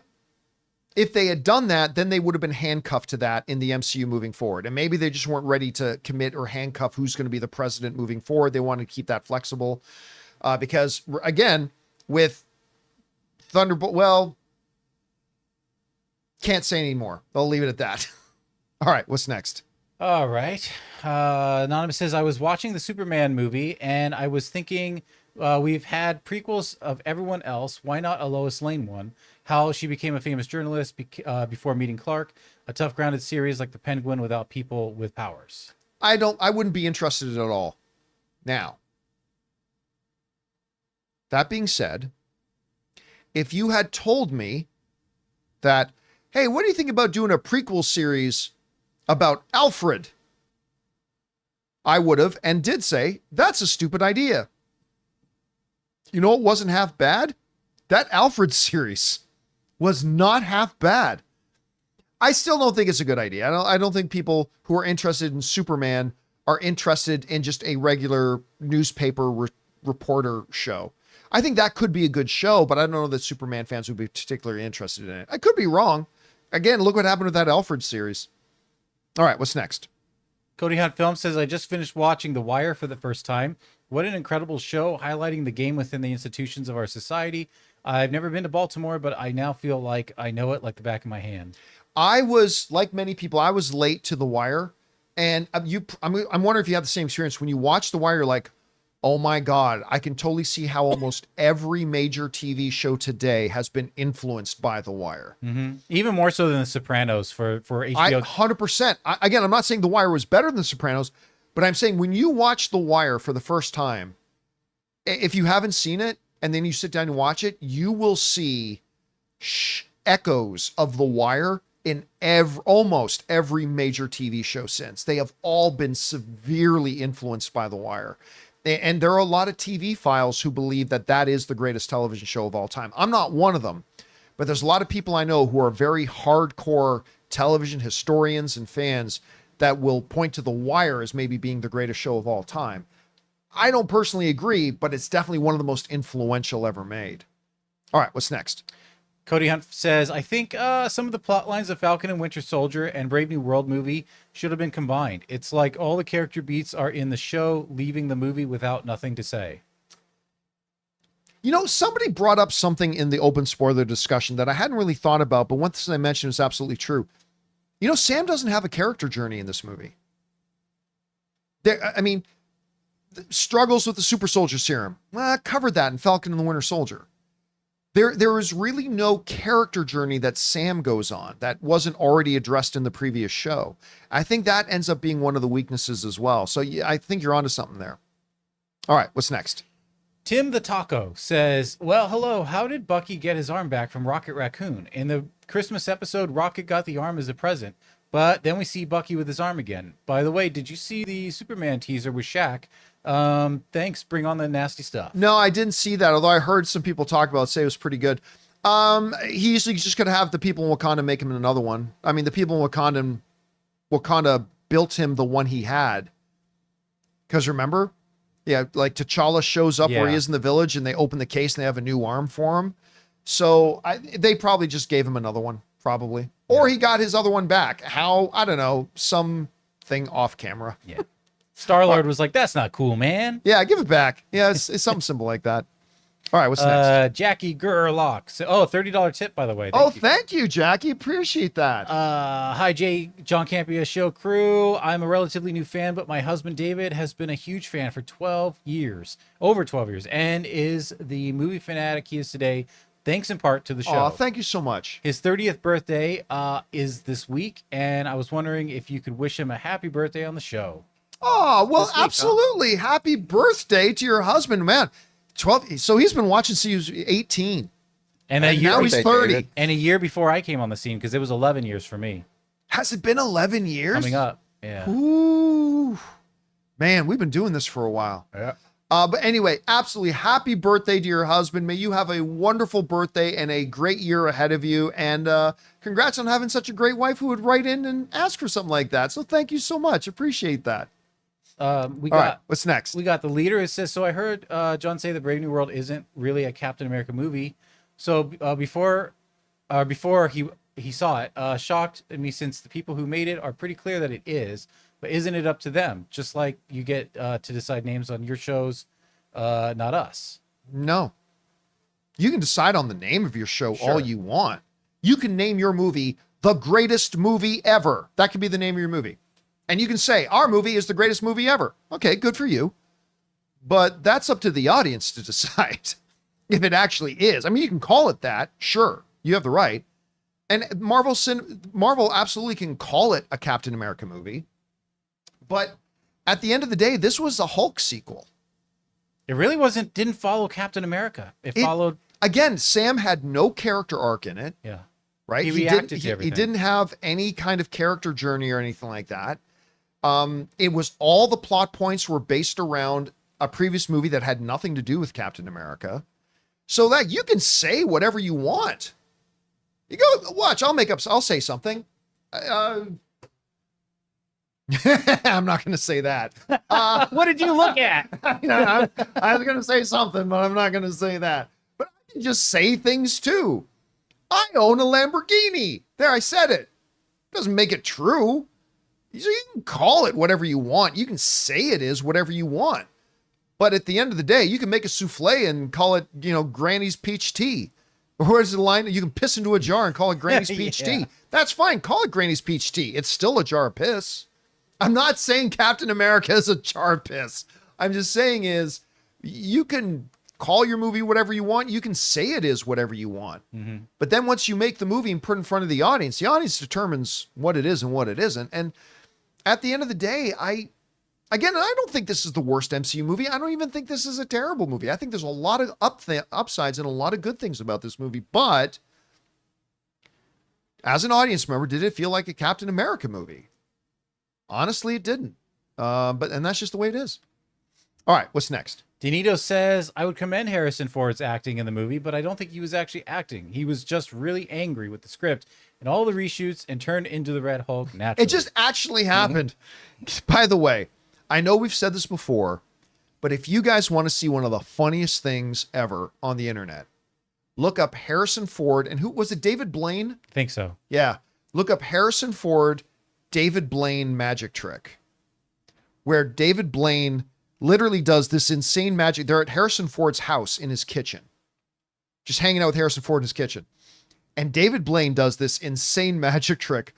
And when the reveal happens, Harrison Ford just looks at him and says, get the fuck out of my house. It's like one of the funniest things I've ever seen. You should totally take a look at it.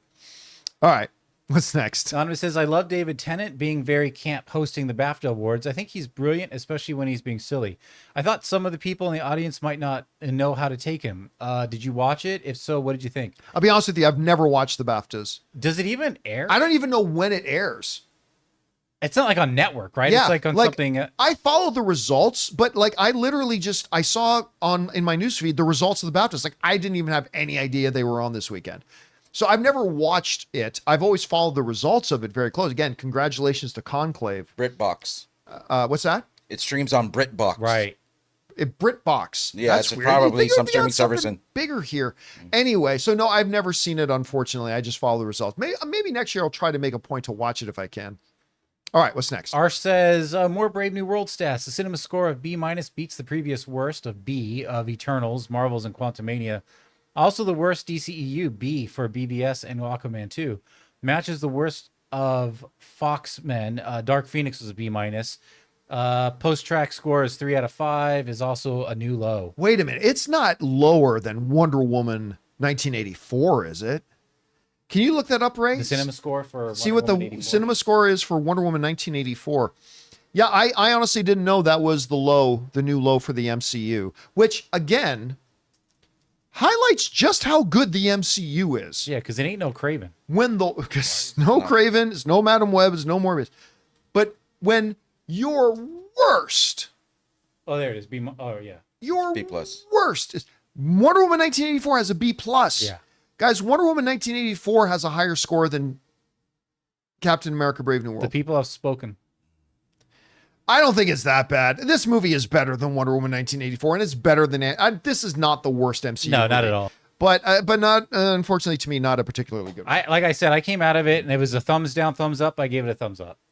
Yeah, and I again barely gave it a thumbs down. A few things done a little bit better in the movie. Yeah. I also would have been a thumbs up. It was close. All right, what's next? A Mexican Americano says, John, I'm biased with Falcon joining the Avengers. Let my hombre in, Holmes. Plus, an aerial skill is more important in a superhero resume. Star-Lord barely qualifies for those janky boots. He can barely fly in those things. I'd choose Falcon I'd rather choose Falcon than Black Widow or Hawkeye. I don't know. I love Falcon. But remember, Falcon, anybody could do it if they gave them the suit and a little bit of practice. Listen, I'm not going to go into my whole diatribe because it covers I'd go Black Widow. Massive spoiler detail. Uh-huh. Put Falcon in a room against Black Widow and see who comes walking out. No suit, like mano a mano. Give him the suit. Okay. Give him the suit. Put this Falcon, in a room with Black Widow. Like even Sam says, don't fuck it. In the movie, there's a line, don't mess with the widows. Right. Like, oh, that girl's widow? Don't cross her. Mess. Like they know you don't mess him. You put this Falcon, maybe even Sam, in a room with Black Widow. Black Widow's the one walking out of the room. I think you guys missed the whole point of what he was saying. He was saying he's Mexican and he's always going to cheer for Falcon. So you could put a Falcon in there with Hulk. He'll still cheer for. It's just the pride of. It's the pride of. And I, for one, loved the new Falcon. I call him my Mexican Bernthal because his face kind of reminded me of John Bernthal. So I'm with you with this Falcon. I enjoyed him in the movie. I like the character a lot. Yeah, I mean, I like him as a character. Yeah. I mean, I don't love him as a character. I think they could have done better with him. I think they could have done the character more justice. But I mean, I think the actor was great in it. Yeah, he's great. I'm sorry. with you, man. I'm with you, man. I'm with you. Kid who's a low-ranking, basically personal assistant to Sam Wilson, gets into his first major combat and almost dies and ends up in the hospital, and then says, "You're an Avenger now." Really? We're just giving out cards to the Avengers now? Just like that? Anyway, that was a little weird to me. All right, what's next? Anonymous says, "G'day, John. Greetings from Melbourne. Long time, first time. Thank you, man. Question for all. What is a great movie that you love, but where you love the score more? Mine is Interstellar. Love the movie, but I couldn't live without Hans Zimmer's genius score." I don't think I Typically- have. Yeah, typically if I love the score, I also love the movie. There are movies I don't like that I did like the score. Yeah.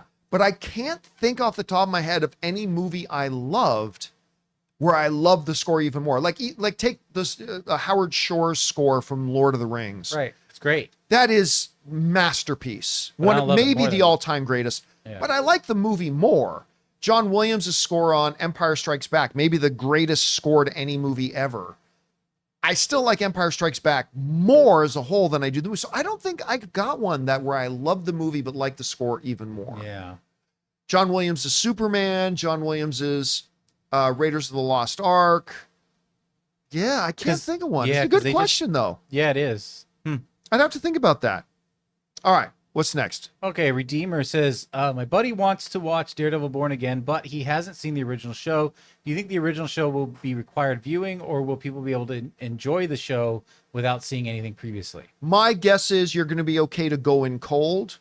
It would But help, but you would. There will be more that you appreciate if you do watch. Actually, I was just talking to a friend of mine this Saturday who hadn't seen the original Daredevil series, and I'm like, listen, they're not a ton of episodes. You've got like 2.5 weeks. Go in, and I was jealous. Dude, I'm jealous. You get to watch that Daredevil series for the first time. Said, go watch it. But do I think it's going to be necessary viewing, like to the level of you pretty much needed to have watched WandaVision in order to watch Doctor Strange and the Multiverse of Madness, or else you're like, wait, when the fuck did Wanda become bad? Right? I think my guess is you're going to be able to watch Daredevil cold. I think they'll do a really good job of just letting you as an audience member know whatever it is you need to know, but there's probably going to be more to appreciate if you do go back and watch it. So I think you're fine. I think your friend is fine, but I'd still encourage them to go back and watch Daredevil before the new series starts. All right, what's next? Regal Naughty Lister. How long until we stop blaming Marvel's mediocrity on everything and everyone? COVID strikes Chapek, but Feige. Ultimately, the buck stops with him. It's his job to make the best possible content despite the challenges. Sony Venom Raimi situation again. Okay, you want to play that game? You want to go over Kevin Feige's track record and win percentage and resume? You really want to do that? Okay. Single-handedly the most successful film franchise in Hollywood history ever, period, end of sentence. His films have been nominated for Best Picture, won multiple Academy Awards. He has more billion-dollar films under his belt than any producer in Hollywood ever has had or ever will have. His audience scores per film outdoes any producer in Hollywood history. Look, when you get a movie like Thor: Dark World, yeah, that's a loss on Kevin Feige's belt. Absolutely. But the reality is, when something massive does happen, right? When something massive does happen, you don't just overlook it.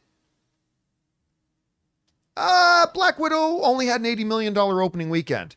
You can't just ignore the fact that it was released during COVID and put out on streaming at the same time it was put out in the movie theaters. You can't just ignore that. What you're suggesting is like, okay, the Chicago Bulls in the 80s get to the NBA Finals. Michael Jordan broke his ankle. He's out, and the Chicago Bulls lose. Well, you could just make an excuse and say it was because Michael Jordan, but at what point do you look at the coach? At what point is it Phil Jackson's? Well, I mean, okay, yes, it's still Phil Jackson's team, but Michael Jordan broke his ankle. That made it significantly more difficult. You literally had, why do some people insist on just frosting over the fact that you had a new CEO come into Disney that literally cut off Kevin Feige's balls and took away his authority to even decide what gets made and where it's going to go and when you can and cannot reshoot it, and was literally, we found this out from a Marvel executive, literally the mandate given by Bob Chapek to Marvel was, and remember, this is a direct quote from a Marvel executive, make as much as you can as fast as you can. That was literally the mandate. Kevin Feige went from having Alan Horn, the greatest executive in movie history, and Bob Iger saying, hey, we're check in with us. We're going to give you some basic guidelines, but you run Marvel, man. You do what you're going to do.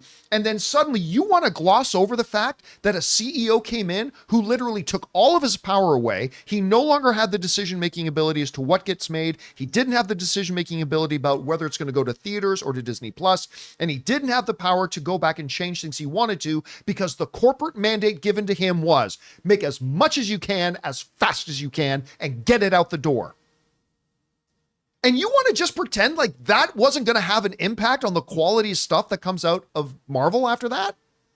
There's a reason why once Bob Iger gave Kevin Feige his authority back, that then he decided, okay, this Daredevil thing is not going the way I wanted it to go. I've got the ability now to say, scrap it, let's go reshoot. Okay, this Captain America thing is not going the way I want it to go. We got to scrap and try to fix this thing as much as we can. Again, which is why I heard that the version of the movie that did get reshot was much worse than what we ended up with in theaters.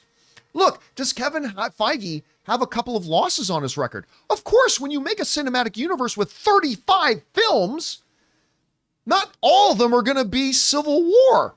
There absolutely are a part. But to stick your head in the sand and go, there's no such thing as a pandemic that's going to affect box office.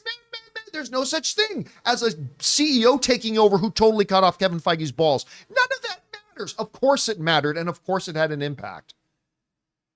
And if you then want to say, well, let's look at Kevin Feige's overall results, good luck, because his results beat anybody in Hollywood history, period.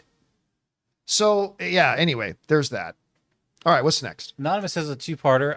It would be an absolute win if they bring in Isaiah Bradley during the fight between Red Hulk and Sam.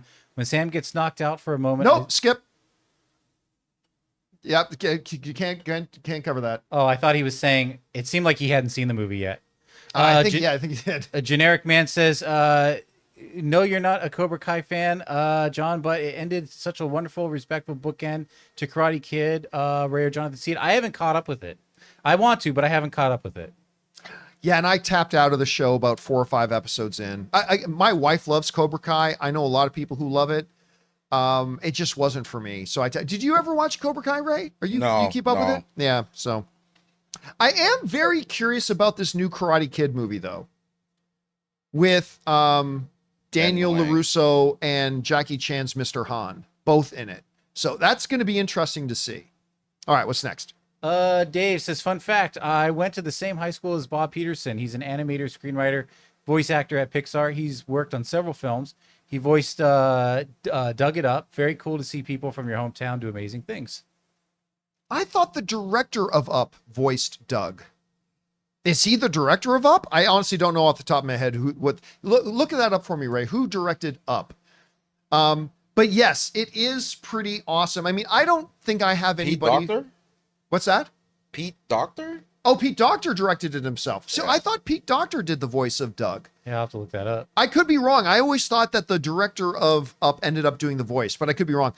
I don't think I have anybody in my school who went on to be, but there are certainly people from Hamilton. Oh, Bob Peterson. Oh, so it was him who did the voice of Up. Okay, that's cool. I definitely always get a kick when I find out from people like from Hamilton, Ontario. For instance, right now, the front runner to be the NBA MVP, SGA, on Oklahoma, on the OKC Thunder, he's from Hamilton. He actually went to my high school's main rival. Mm-hmm. So up on the mountain, in Hamilton is broken into 2 parts of the mountain and downtown. And up on the mountain, and we have 2 separate school boards. We had the public school board and the Catholic school board. And I was in the Catholic school board. So there were 2 high schools up on Hamilton Mountain. St. Jean de Brebeuf, that's where I went, Brebeuf. And St. Thomas More, that's where my cousins went, to St. Thomas More. And SGA went to St. Thomas More. And so I get a big kick whenever I hear about something like that, somebody from my hometown doing something like that and doing great. Martin Short lived in Hamilton, went to McMaster University. Anyway, so I can't think of anybody in my school in particular that went on to do something like really huge and amazing, but definitely from my hometown. I get a big kick out of that. Yeah. All right, what's next? Tawhid says, why Aaron Pierre as DCU Jon Stewart? Many ask. My response, have you watched Rebel Ridge? Yeah, I mean, the dude, you know what? I didn't love Rebel Ridge the way a lot of people did, but he was great in it. And I think he's going to make a great Jon Stewart. I think he's going to be very, very good. I'm all for that casting. All right, what's next? Chad from Pittsburgh. Hi, John and crew. I'm a huge Christopher Nolan, fan. How close do you think Nolan is to being considered on the Mount Rushmore directors? He's now had a big enough filmography that compares to the greats with box office and critical success.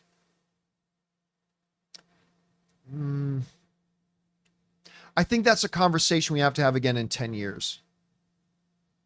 I mean, when you're talking about the Mount Rushmore of greats, one of the best measuring sticks for me is how many of your movies that you directed got nominated for Best Picture. Again, that's not the definitive measuring stick, but I think it's it's one of the good ones. How many times were you nominated for Best Director? How many times were your movies nominated for Best Picture at the Academy Awards? Again, listen, everybody needs to remember this.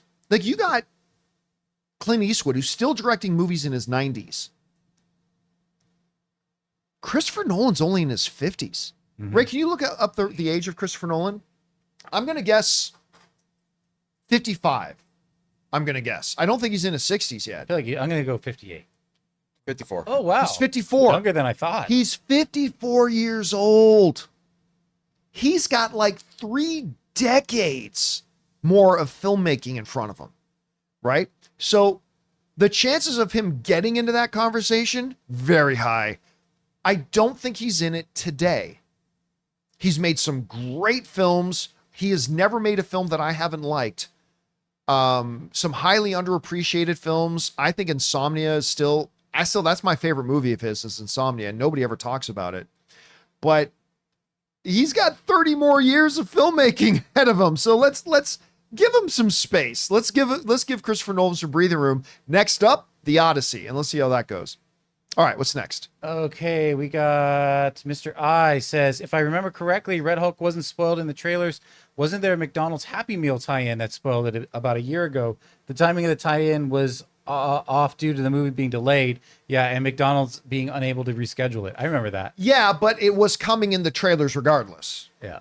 It's not like the McDonald's, it's not like the toy happened and they go, oh, well, we might as well put him in the trailer. So he was going to be in the trailer anyway. But you are right. The Red Hulk thing did get kind of revealed a long time ago.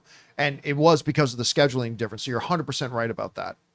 All right, what's next? Okay, the final one. The Dumb of All Fear says, I know this isn't the best place or time, but your story, John, has compelled me to talk about it.